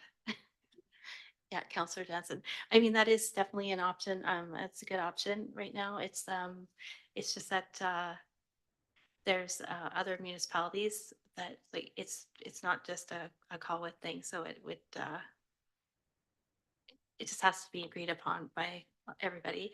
And I don't really know if I don't really see an avenue with the school district just because they don't really have box lacrosse. So I don't know if there would be much interest in fixing it up.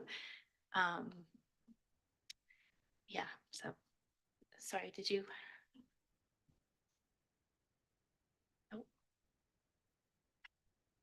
No, I'm just wondering if Councillor Jansen was supportive of the idea, and he was our member from Colwood on the Parks Committee, if he might like to bring that up and see it would be something that the entire Parks and Rec Committee at West Shore would have to agree to and vote on. But it might be an avenue for Colwood to further this. Okay, so Carol, you'd like to make that as a motion? Okay. Okay. I guess I'm sorry. I'm just gonna let Kimberly speak here first.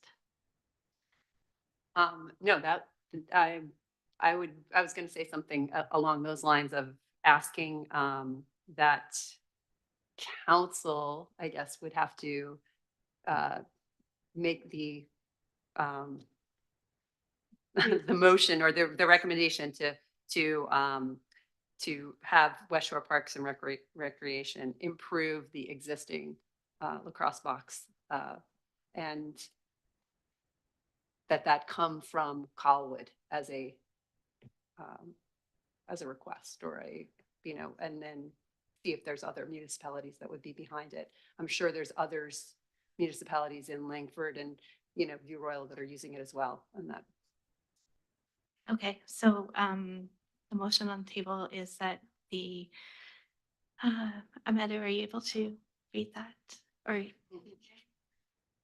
okay, sorry.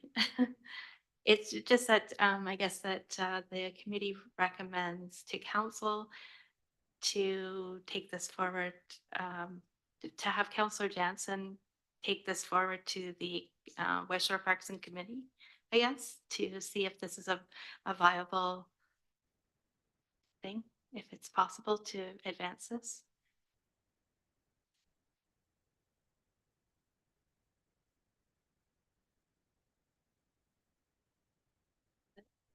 Okay, so the the committee recommend to council that Councillor Jansen, the representative for the West Shore Parks and Recreation Society, take forward or advance, I don't know how to say it, advance the improvements of the existing lacrosse boxes in Colwood. They're both located at Fuca, just at Fuca. Okay. Did we want to say anything about the possibility of it being covered? Look into that, or at this point, just look at fixing it?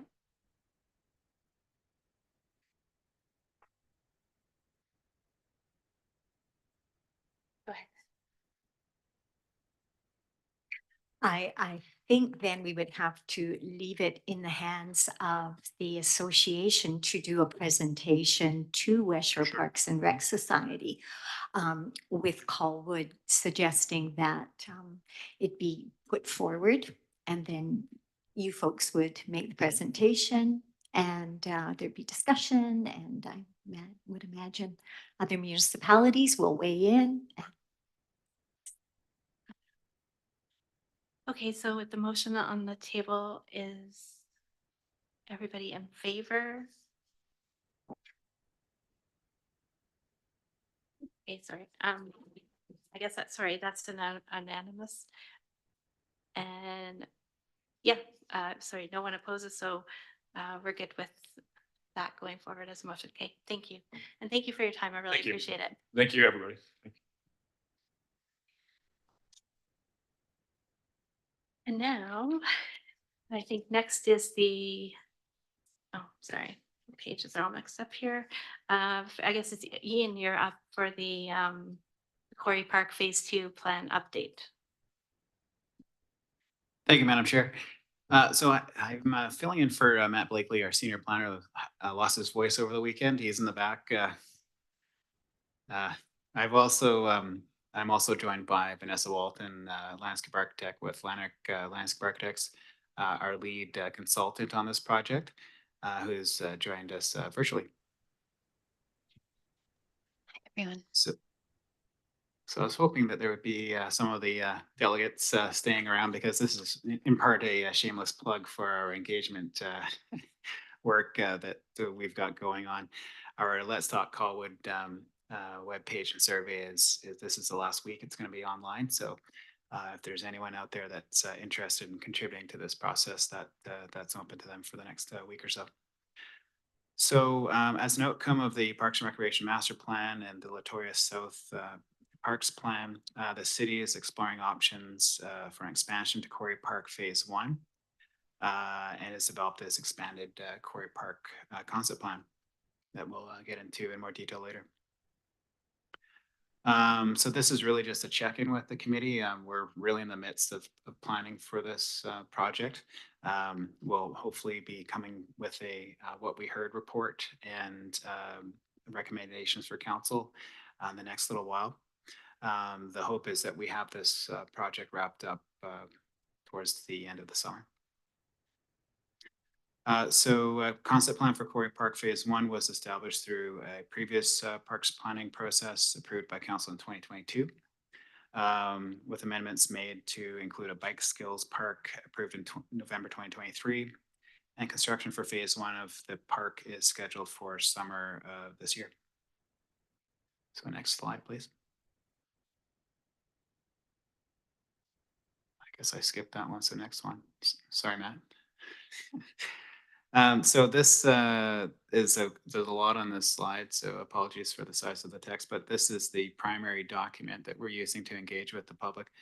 This was the poster that was put up at the Ideas Fair, and I think it had the most stickies out of all the posters we had down there. So the expansion concept plan that we put forward for public engagement has been developed through existing community feedback that was received as part of the Parks and Recreation Master Plan process, the Latoya South Parks Plan, as I mentioned before, and input from key stakeholders, including different user groups that we've been speaking with. We've also spoken with partners such as West Shore Parks and Rec and School District 62, city staff, and have also included a technical analysis relative to things like geotechnical conditions of the site, which dictate where buildings can be built.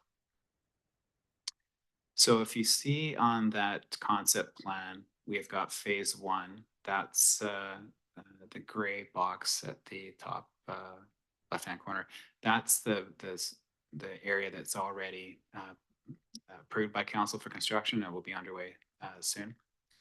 At the top of the page, we've also got the new Royal Bay Elementary School site. So this is a really interesting opportunity for the city to work very closely with the school district on co-planning the park and the school site. So that plan you see before you is one that we worked on with the school district to come up with a concept plan for that site to try to find synergies with the city park. So with the approved community center, it's the white building you see at the top right-hand corner of the phase two. That we're really looking at this as an opportunity to create a civic precinct for this part of the community. The big question for the community is that the upper open area that's got the red box in phase two. That's an area that we're hoping to get feedback on relative to what types of uses could be hosted there. There is an opportunity for this site to really be focused around athletic fields, given its size and configuration, which lends itself to really meeting one of the primary needs highlighted in the Parks Rec Master Plan. That's the creation of approximately 5 new athletic fields. So you could look at it as around 5 hectares or 5 major soccer fields that we need to develop in the next 20 years, just based on population figures and whatnot. So we are, as I said, still collecting feedback on these plans, and we're looking to have that wrapped up this week. Can we move to the next slide? As I mentioned, we're going to have a comprehensive report on the input from the community. And I can report that we've had over 200 respondents so far. So very well attended so far. And the concept plan, once brought forward to council, will hopefully have a detailed, will inform future detailed design and park implementation improvements akin to the other parks management plans that have been developed for all the city's major parks. That concludes my introduction, and I'd maybe just ask the chair to provide Vanessa the floor to make any additional comments that she may have. Sorry, yes, certainly. If Vanessa would like to talk about this, that'd be great. Thank you all. Yes, I think Ian did a nice job of summarizing what's been included in the various phases. And, you know, I think as park planners, we had the unique job of trying to fit in lots of different options to provide new recreational amenities for the city of Colwood. Where we landed on the concept plan was kind of a focus on the field spaces, as Ian mentioned, and just it's been mentioned a few times previously in the meeting already, but recognizing that Quarry Park does present an opportunity for a larger kind of consolidated area where fields could potentially be built, and there are not as many opportunities for large open field spaces within the city. So that was one of the key reasons why the concept plan kind of showed the engineered turf field as well as the multi-purpose field, and then the field on the school site. And then as part of the park terms of reference developed as part of the Latoria South Parks plan, there is kind of a mandate or requirement to include at least one full-size field within the expansion area. So. Thank you. I guess I just, I had a question. I heard a lot during the Ideas Fair about soccer and a soccer clubhouse, and just because of all the field space that is being created. And I'm just wondering if that's, I mean, it just seems like everybody is competing for sports space. We've had a pool proposed, lacrosse box, tennis, soccer. So I'm just wondering if with the amount of space that is available for expanding, if that does, if the city, it says the city is exploring options at this time. I'm wondering if this extra space, if there is a way to build in some more of these sports in the area, and how, I guess, would they put that information forward? Would it just be through the Let's Talk Colwood that's out there now? Yes, thank you for that question, Madam Chair. Yeah, I mean, we've certainly, as I said, heard directly from different representatives of sports groups, and at their request met at certain points in as part of the process. There is this opportunity for anyone in the public to contact us via the survey that's on the website. Certainly they could once again reach out directly to me or another member of staff. We will be coming back with a report and recommendations as to how to move forward. It will be couched in the existing direction from council in the form of the Parks and Rec Master Plan actions. So I'd really, want to highlight the opportunity for us to be working from the existing actions and recommendations within the approved Parks and Rec Master Plan. It contains a comprehensive set of just short, medium, and long-term recommended actions. They have a conceptual level cost estimate associated with them. They, where possible, are being assigned to our development cost charge program. I can say, unfortunately, that both tennis courts and lacrosse boxes aren't eligible for development cost charges. However, we are looking at implementing options, or excuse me, providing options to council for implementation of a new amenity cost charge program, and then highlighting that along with our existing community amenity charge program as means to fund some of these parks projects that aren't eligible for parks DCCs. So yeah, I just once again reiterate the existing plan that is represented by the Parks and Rec Master Plan. Thank you. Kimberly has some questions. Oh. Okay. Mine was about, I saw synthetic fields on there, and I was just wondering whether or not there's been, because there definitely has been a switch in thinking, I think at many levels. I know at the high levels of soccer that they're actually not allowed to play on synthetic fields anymore. They're playing their games on, grass fields. And also with what's in those synthetic fields are actually made of, how healthy that is for our, the young people that are playing on these fields. So just curious about the synthetic fields.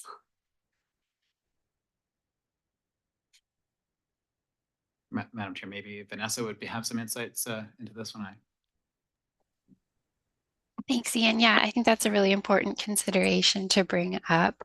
And I'll just maybe reiterate that we're at kind of the high level planning process. So anything that would be implemented as part of Quarry Park would be going through many rounds of kind of detailed design and further research before we would land on a specific product. And I think where you're seeing the request for synthetic turf is just providing that kind of all-weather use that sometimes isn't provided by a grass field in our rainy climate. So that was also a specific kind of line item that came out of the Parks and Recreation Master Plan process, that there could be an opportunity for an engineered turf field to help fulfill field use within the city of Colwood. But I think that's a really important consideration that you brought up, and thank you for bringing it up. And obviously we would be factoring in kind of all of the most updated research we could find before something like that would move forward, or I would suggest that the city would.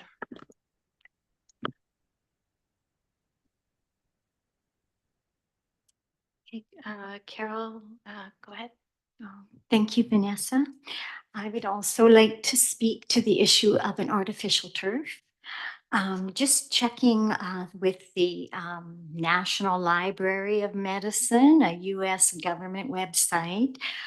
Numerous studies have shown that the chemicals identified in artificial turf, including polycyclic aromatic hydrocarbon, PHSs, and per and polyfluoroalkyl substances, PFASs, are known carcinogens, neurotoxicants, mutagens, and endocrine disruptors.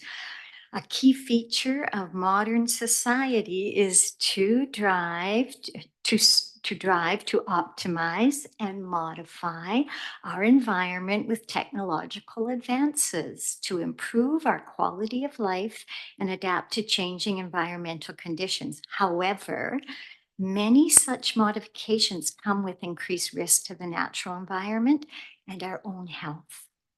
Replacing natural grass fields, a nice natural product, with artificial turf is one example of an improvement with unexplained health risks. The increase in coverage of the Earth's surface with synthetic materials that increases runoff and has been shown to cause heat island effects has important implications for climate change. There is a study, She and Jim 2022, that goes into that. An additional artificial turf cannot be recycled. And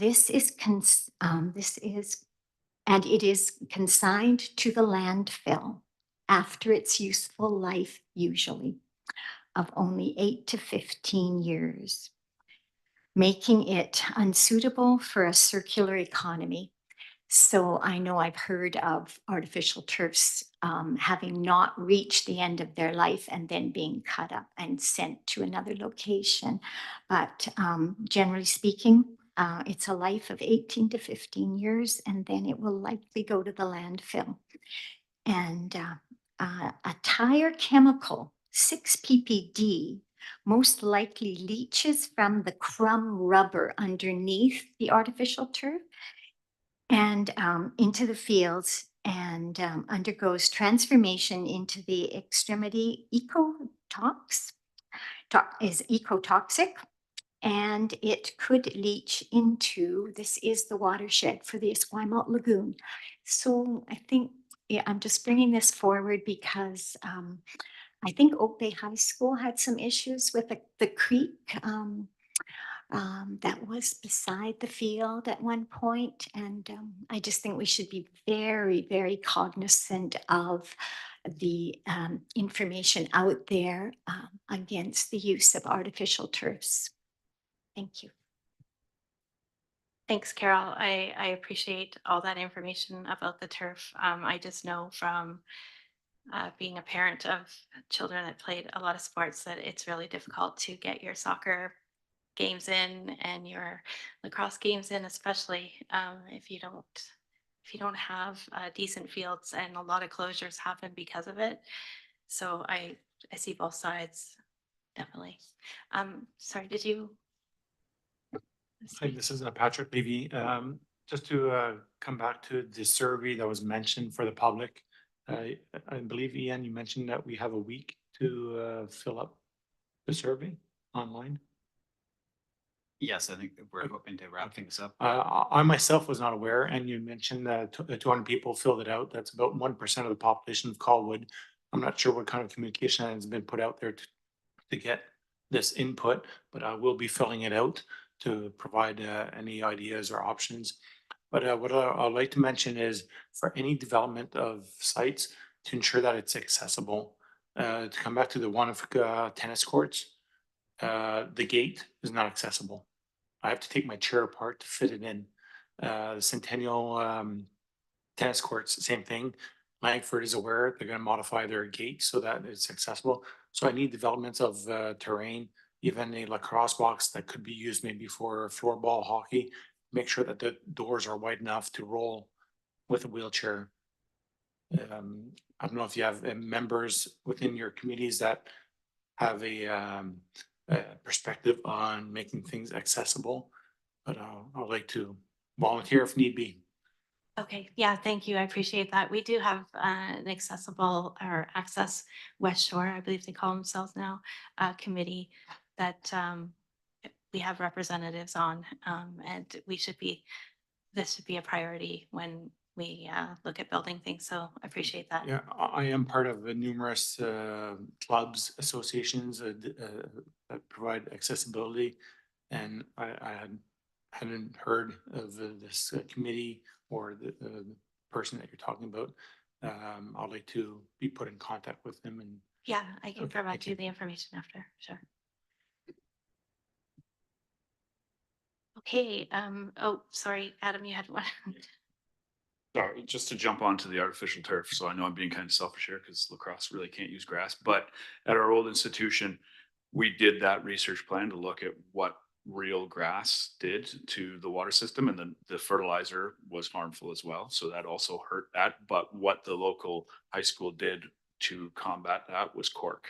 So they used recycled cork because it didn't have the same carcinogen effects. So just to put that out there, that cork is also an option because it doesn't have the same health risks.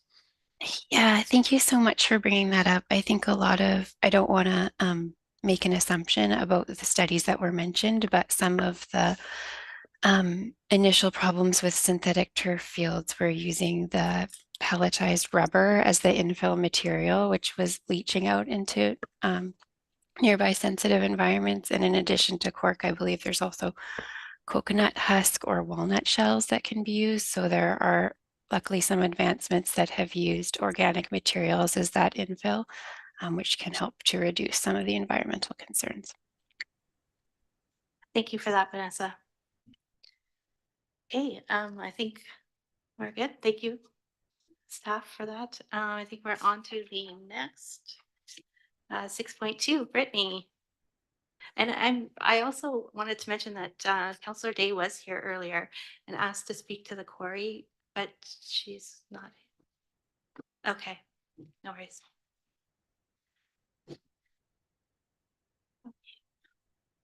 Thank you, everyone. My name is Britney Stojke. I'm here with the communications team to speak with you today.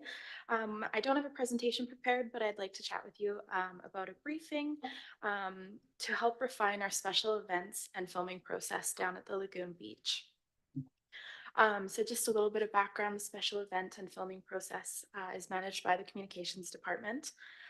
We processed 51 special events last year in 2023, ranging from small birthday parties and family gatherings to larger events like Tour de Victoria. We also processed 8 filming permits for the city.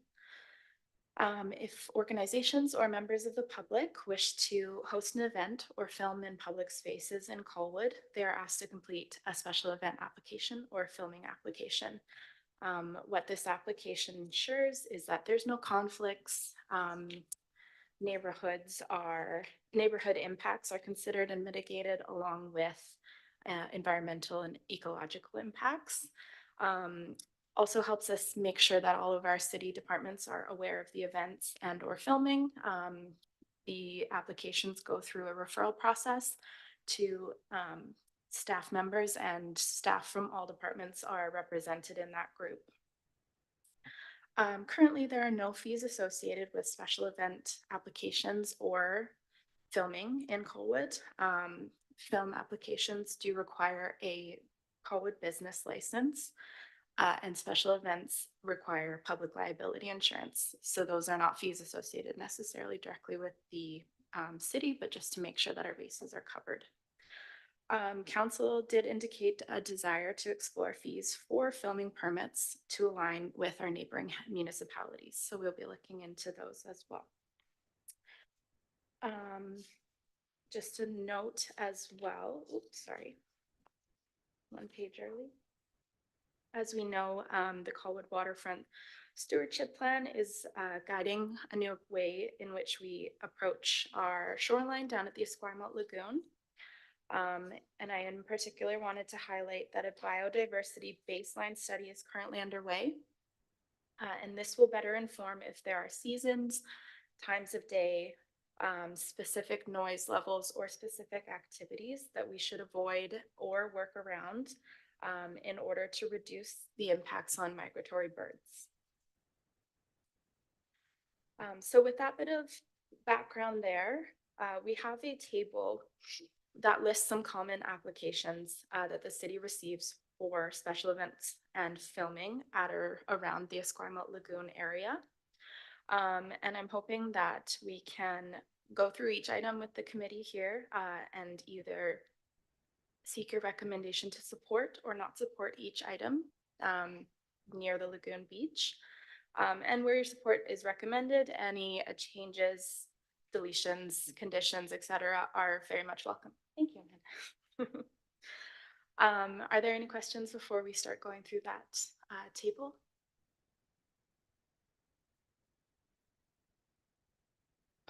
I'm just curious if there is already a plan as to where in the budget those fees would be applied to. My understanding is that they would go towards covering staff time for the admin task. Specifically, we have for large group gatherings the potential of some fees. Otherwise, I am not sure, but I can get back to you on where exactly those would go.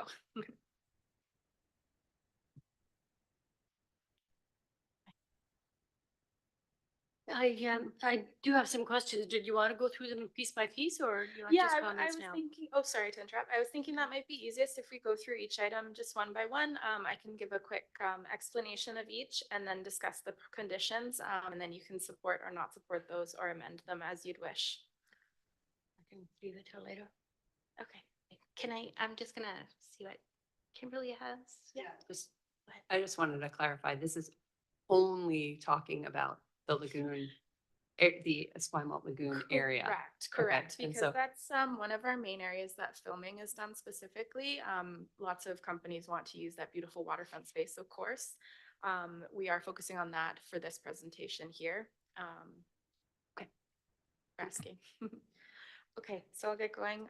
So the first event type is just a small group gathering. So we're classifying that as less than 50 people.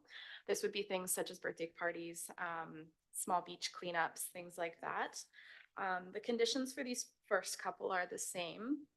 So the conditions we're proposing are that these small events should be permitted if they meet event conditions. And just what that means is that our staff referral group will send back a list of any conditions, such as no nailing of your structures into the sand, things like that, no blocking emergency access ways, no beach fires, all of those sorts of things.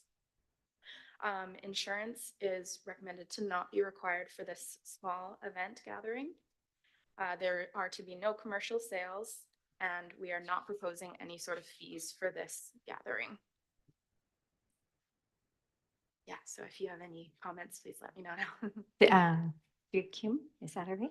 I'm just wondering if, I bet there is, but it's just not written there. So I just wanted to verify, is there a cleanup requirement in the conditions for the small group, medium group, and the large group? You know, just yeah, that they. thank you for that question. For every group, it is understood that they should leave the space as or better than they found it. But we can make sure that is definitely in the letter of understanding that we send out. Thank you for asking. Okay, if there are no, oh, Yeah. my apologies. I would like to propose that all applicants, and including the medium and large and all of them, should be given an information package outlining the cultural and ecological aspects of that space. And they should include really strong guidelines for behavior, including like prohibitions for bird feeding, discourage trampling of the dune grasses and the ecosystems, and discourage disturbance of birds, especially during nesting season. I would suggest that staff canvass some community groups like Peninsula Stream Society and ELSI to see what other recommendations they would like to put into this package for people to follow. I think that would be very important for that area. Yeah, that's certainly doable and absolutely something that can be sent to every applicant that would have an event down at this lit Okay. space. Thank you for that. Right. Brittany, I just wanted to ask, are you looking for a recommendation today or just a bunch of information from us? We are looking for committee's recommendation to either support or not support each of the events below. So I can do that I can go through the full table and compile the recommendations, but we're hoping that this committee will recommend to council a table such as this that they can then review. Okay, I guess one concern I have is that I have with the CRD, they in different parks you can rent, I guess, the different I don't know what you call them, the enclosed areas or whatever. Yes. At like Elk Lake or Beaver Lake and that, and they charge, and they also require that you have a permit. So I'm just wondering, I guess, in terms of the lagoon, who owns that? Like, is it city liability or is it D&D or Parks Canada? Or for sure, we have been operating at that any event over, we say over 20 people, they are required to get their own public liability insurance, and that has been the case thus far during our special event permits. I'm not sure exactly who the liability falls on. Otherwise, I would imagine the city, but I can look into that further, or maybe Ian has some comments. Otherwise, I can dig into that and get back to you. I think Brittany summarized it well, that obviously the city is exposed to some liability insofar as we manage the park at the waterfront through a lease with the province. So I think we would be primarily the entity that would be liable potentially to a claim based on activities in our park. Has a risk assessment been done on any of these groupings? Just a risk management assessment? Like, not that I'm aware of. It could have been done by someone else that I'm just not privy to. I apologize.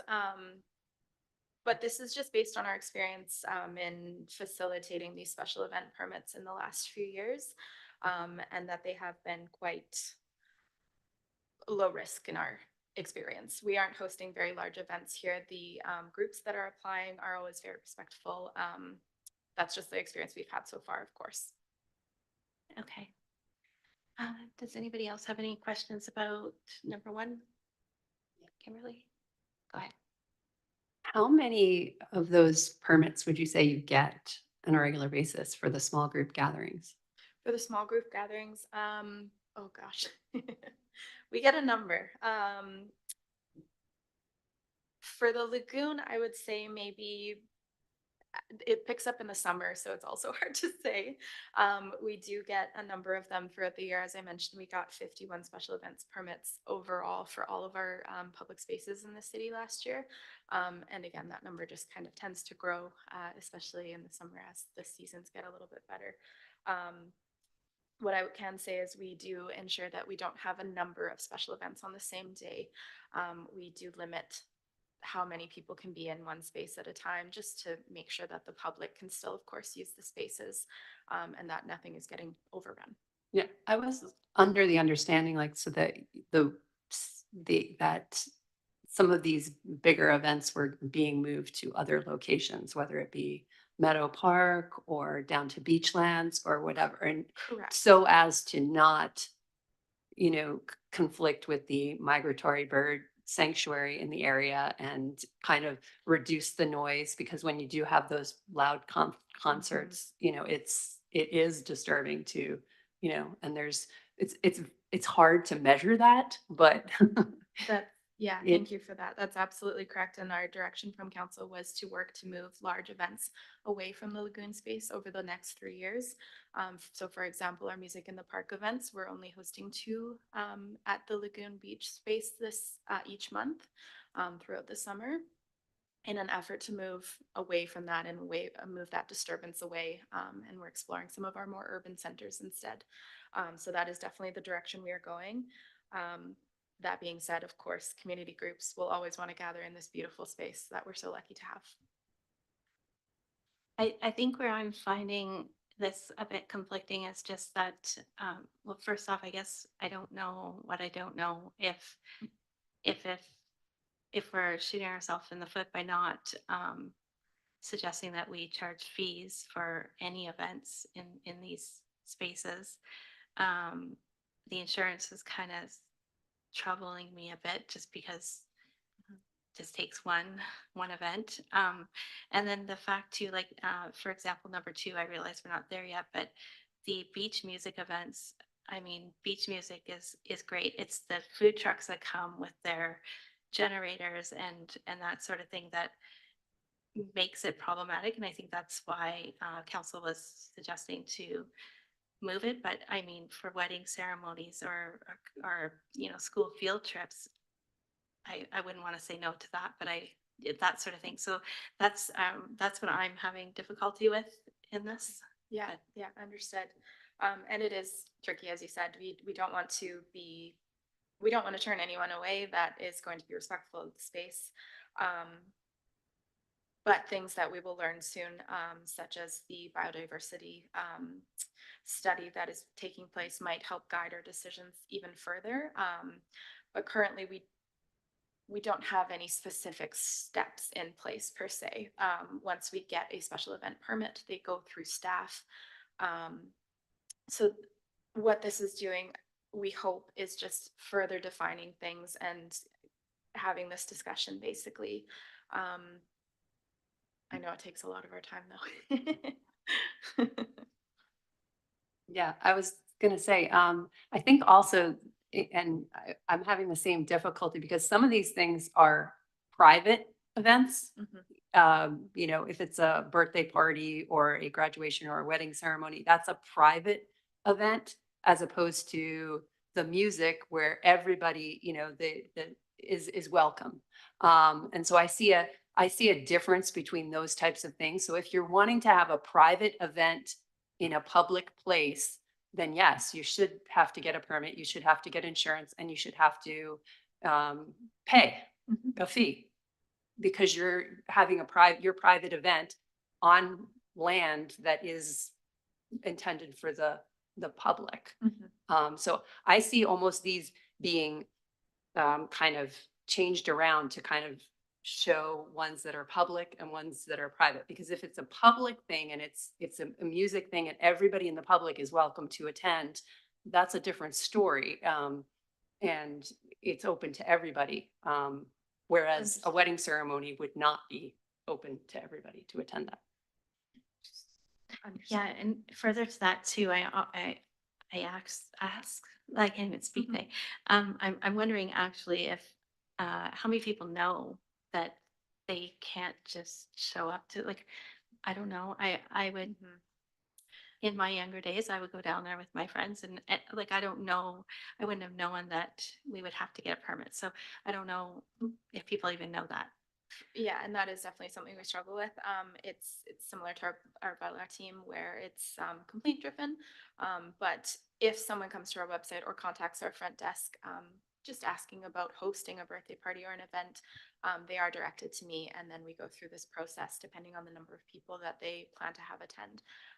So it is definitely up to the organization or the member of the public to make that first step that we hope they will.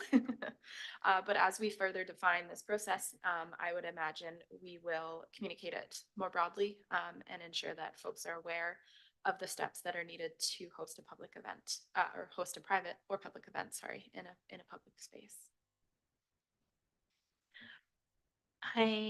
So I think what I'm hearing is that the private versus public is definitely a way to look at it. Yeah, I'm just not sure how to, we can maybe just go to the next one. I don't know. Let me walk through the table a little Okay. bit further. And that was a very good point. We can look at this list mostly as private events. I will mention that all applicants are informed that they are not renting an entire park space. Of course, all of our parks are still open to the public. They are just reserving they're informing the city basically that this event will be taking place so that we ensure there are no extraordinary maintenance being done and things like that. So I'll just make that a clarification. But just moving on to what we've defined as a medium group gathering. This is from 51 to 200 people. This is things like larger wedding ceremonies, company parties, or school field trips. During the summer, we have a number of our schools that come down to the beach and do a beach day. So these would have the same conditions as the above. They would be permitted as long as they meet event requirements. They would not require insurance that we have identified. No commercial sales, of course, and then we are suggesting no fee for these events. Number 3, the large group gathering or over 200 people. These are the one that comes to mind specifically is the Western Beach Sprint or the Western Canadian Beach Sprints. So this is a boating group that comes down to the beach. They're into their 3rd year, I believe, and they use that space each year. So we are the conditions suggested are that, of course, permitted if they meet event conditions. Insurance for these would be required. Commercial sales are not permitted, and we are proposing a new fee just to cover administration costs, if there's any traffic safety, and then notification and promotion just to the neighboring areas. Number 4 is in reference to food service providers down at the beach, which we've discussed. The waterfront stewardship plan envisions 2 areas with designated food stalls. So food trucks would be designated in these locations only. Insurance is, of course, required for these vendors. The fee we are proposing to increase from the current $600 to $1,000 for the season. The proposed requirements for these designated food stalls would be to have electrical outlets, and that gas generators would be prohibited. We would also require vendors to use compostable containers, and we'd have compost bins provided. And just on that note as well, apologies. Currently, food vendors are only permitted at the beach on Saturdays and Sundays from 12 p.m. to 7 p.m. to limit any disruption as best we can while still offering the public a nice bite in the sea air. Number 5 on our list is commercial events and activities. So these are revenue generating. This one is a question for the committee. These have not been permitted at the Lagoon in the past. No revenue generating activities have been allowed. But we did have a question about things such as a photography class or a painting class or a dog obedience class. Things like that are often asked. So I will ask that back to the group once we get to our discussion. And then last on our list is filming. Filming, we are suggesting is permitted, again, if they meet the event conditions, but we are, at council's direction, looking into a new fee that will align with our neighboring municipalities, and we'll consult with the Vancouver Island South Film Commission just to ensure that we're on the right track with those filming fees. And make sure we're on that, because currently there are no fees. So that's a quick run through of that table.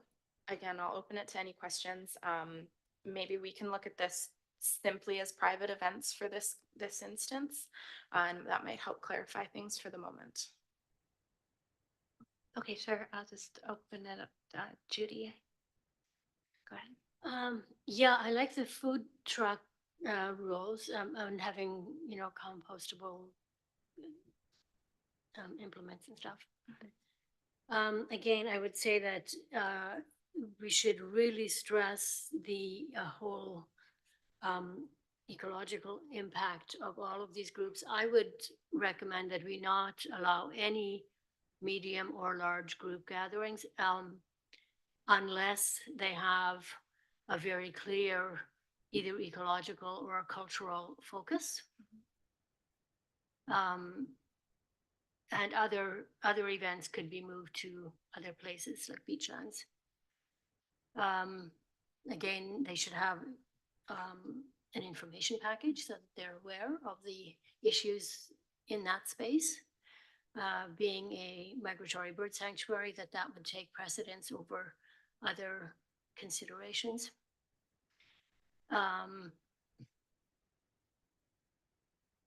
The Royal Roads events, you've got some listed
Mine wasn't a question. It was pertaining to number 5 with the commercial events and activities and maybe just opening up discussion.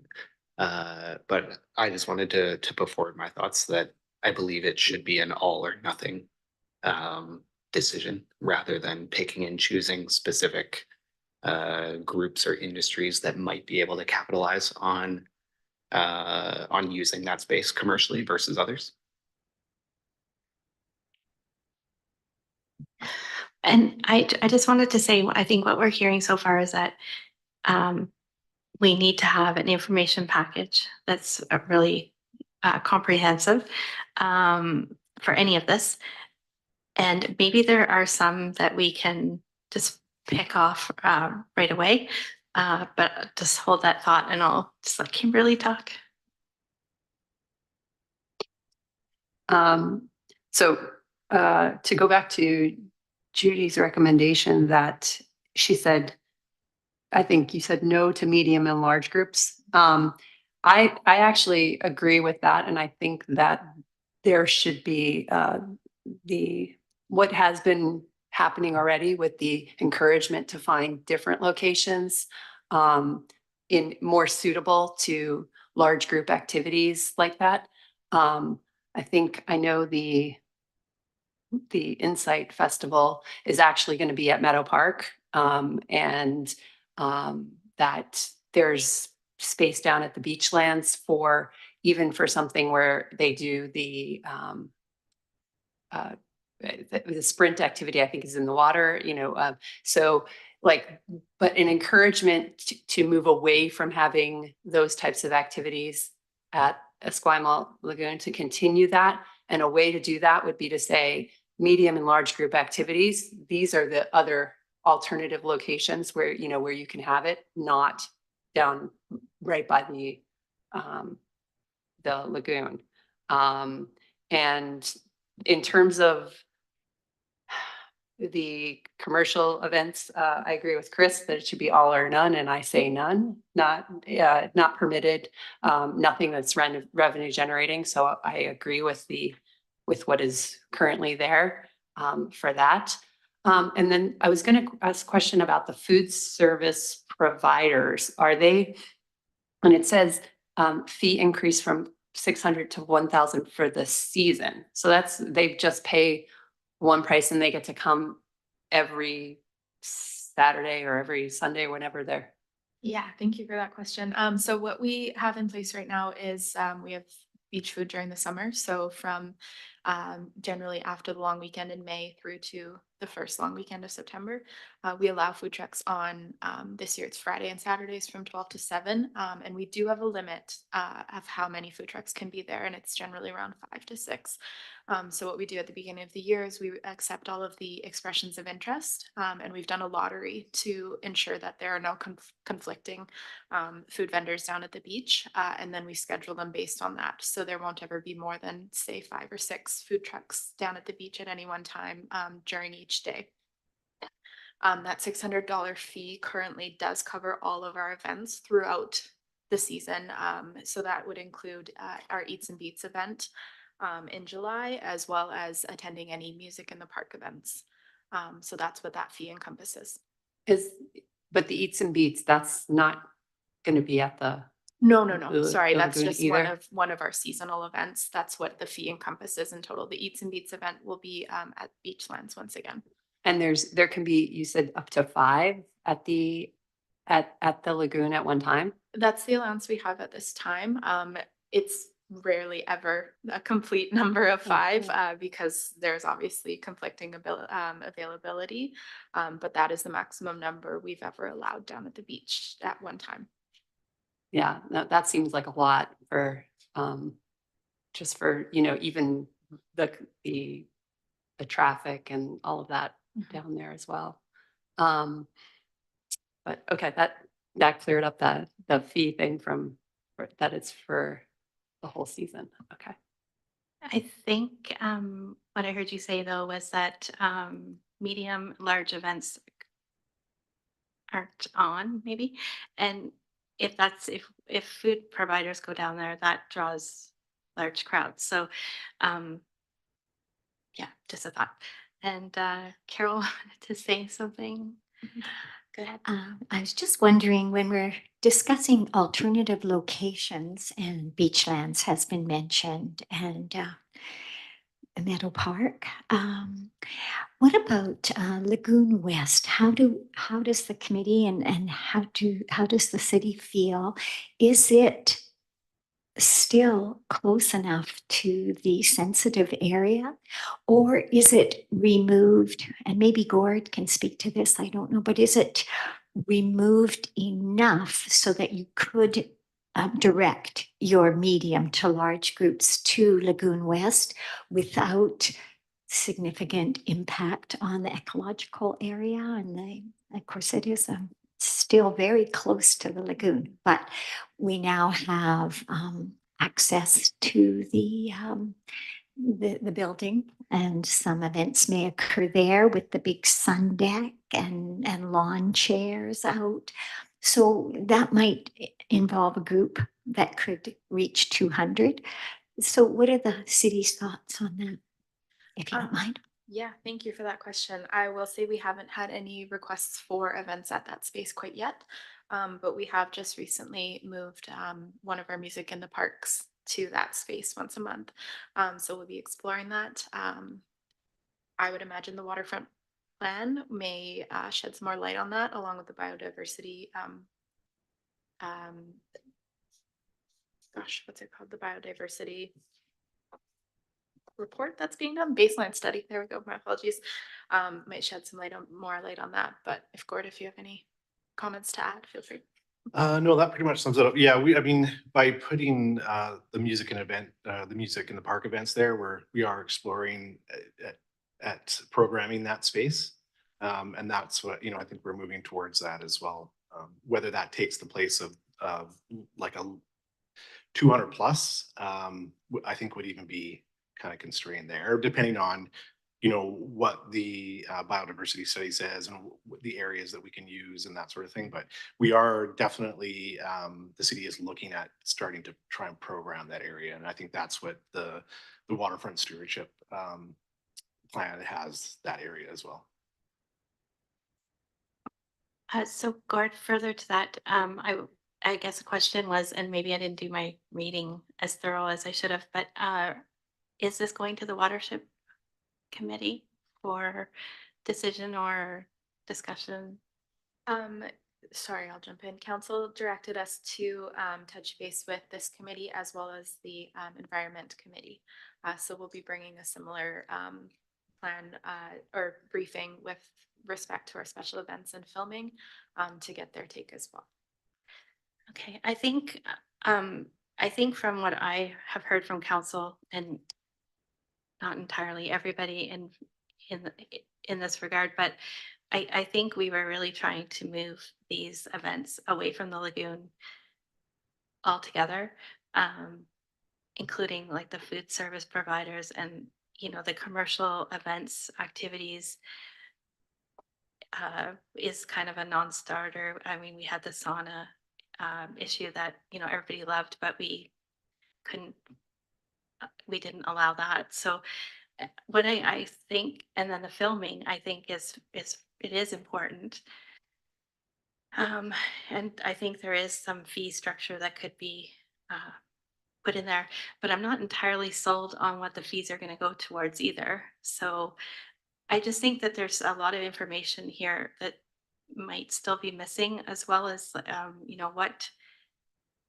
what these events are costing the city besides what we make from them, because we're not entirely sure of what staff time is involved and that sort of thing. I think educational, eco-focused, cultural focused type events should always be welcome. I think private events should be permitted, and they should have insurance. They should have to have a permit and insurance. And that we should stick to the commercial no sales, that sort of thing. I'm just not sure how everybody else is feeling. I'll just let Judy speak. Well, I was just going to speak to the Lagoon West Park issue. Not all of that park is within the migratory bird sanctuary. So I would think that any large groups should not be allowed in the migratory bird sanctuary, but where the art gallery is, and I'm not sure exactly where the 300-meter mark is in that park. Do you know, Gord? No, there is quite a bit of space there. Yeah. I believe that even would it be south of the building across the path? I thought maybe, yeah. Yeah, I mean, it might not be in the bird sanctuary, but I think that's where you're gonna see a lot. Quite a bit of your ecological sensitive areas and that sort of thing. I think, north of the path, even maybe into the orchard area could be utilized as well. So there is some space there to use. But even if it's not in the bird sanctuary, there's still definitely some sensitive ecosystems down there, as well as the I'm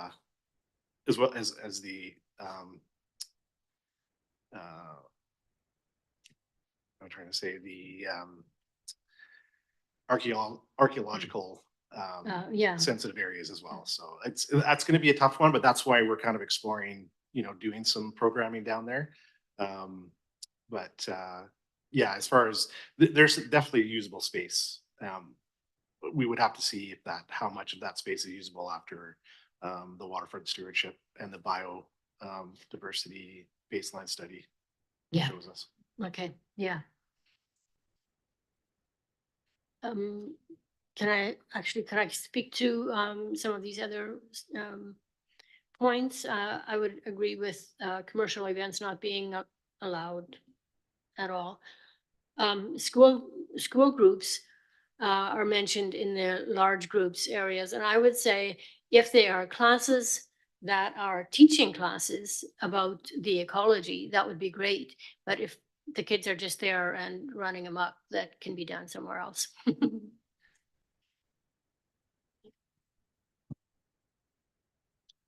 The comment about the sonnets and how popular they were and yet immediately kind of removed just led me to want to ask the question, if you know why staff sees food service in such a different category than other service.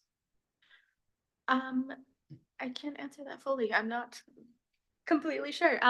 We have just in the past had the direction to activate that space, and we've our Eats and Beats events in the past and our music down at the beach in the past every Saturday they've kind of all gone hand in hand. So as we work to shift away from that, the food vendors have just kind of gotten used to that beautiful space, of course. So we once again offered that to them, but of course we can look at shifting that away should that be preferred. Thanks. I totally agree with you, Chris. I think that's a great, I think that's an excellent point, is that they're revenue generating as well. So if we're saying no to commercial events and activities that are revenue generating, then that would fall in the same category, and it would be very hard to start to parse that out with which is which. So in regards to that, I think that the food service providers should not be in that area either. And like you said, if we're not having medium and large groups in that area, there's really not a need for it. Okay, over to you, Carol, and then we got to wrap this up. It's a difficult challenge here, I think, because Colwood citizens have grown to like their beach nights and their food trucks and the music down at the beach.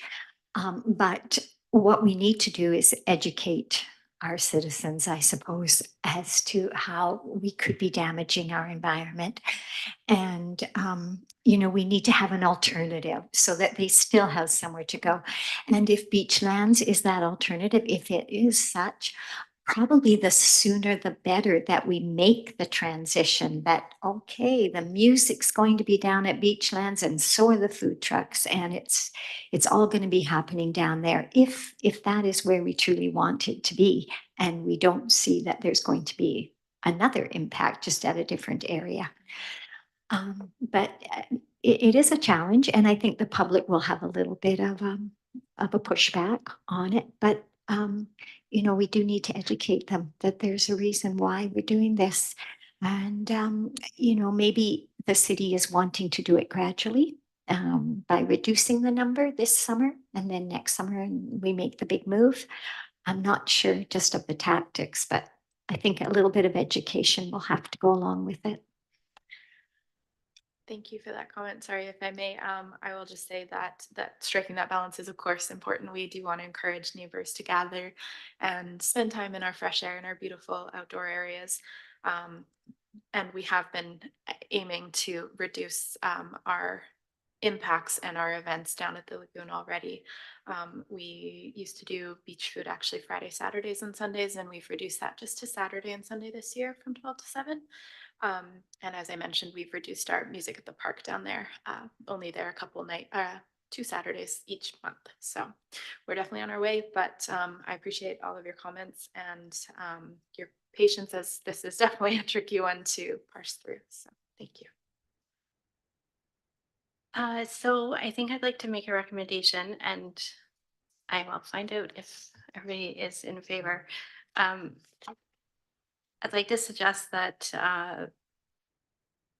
for number one, for the small group, that the city require permits and insurance, and that an info package be provided to them.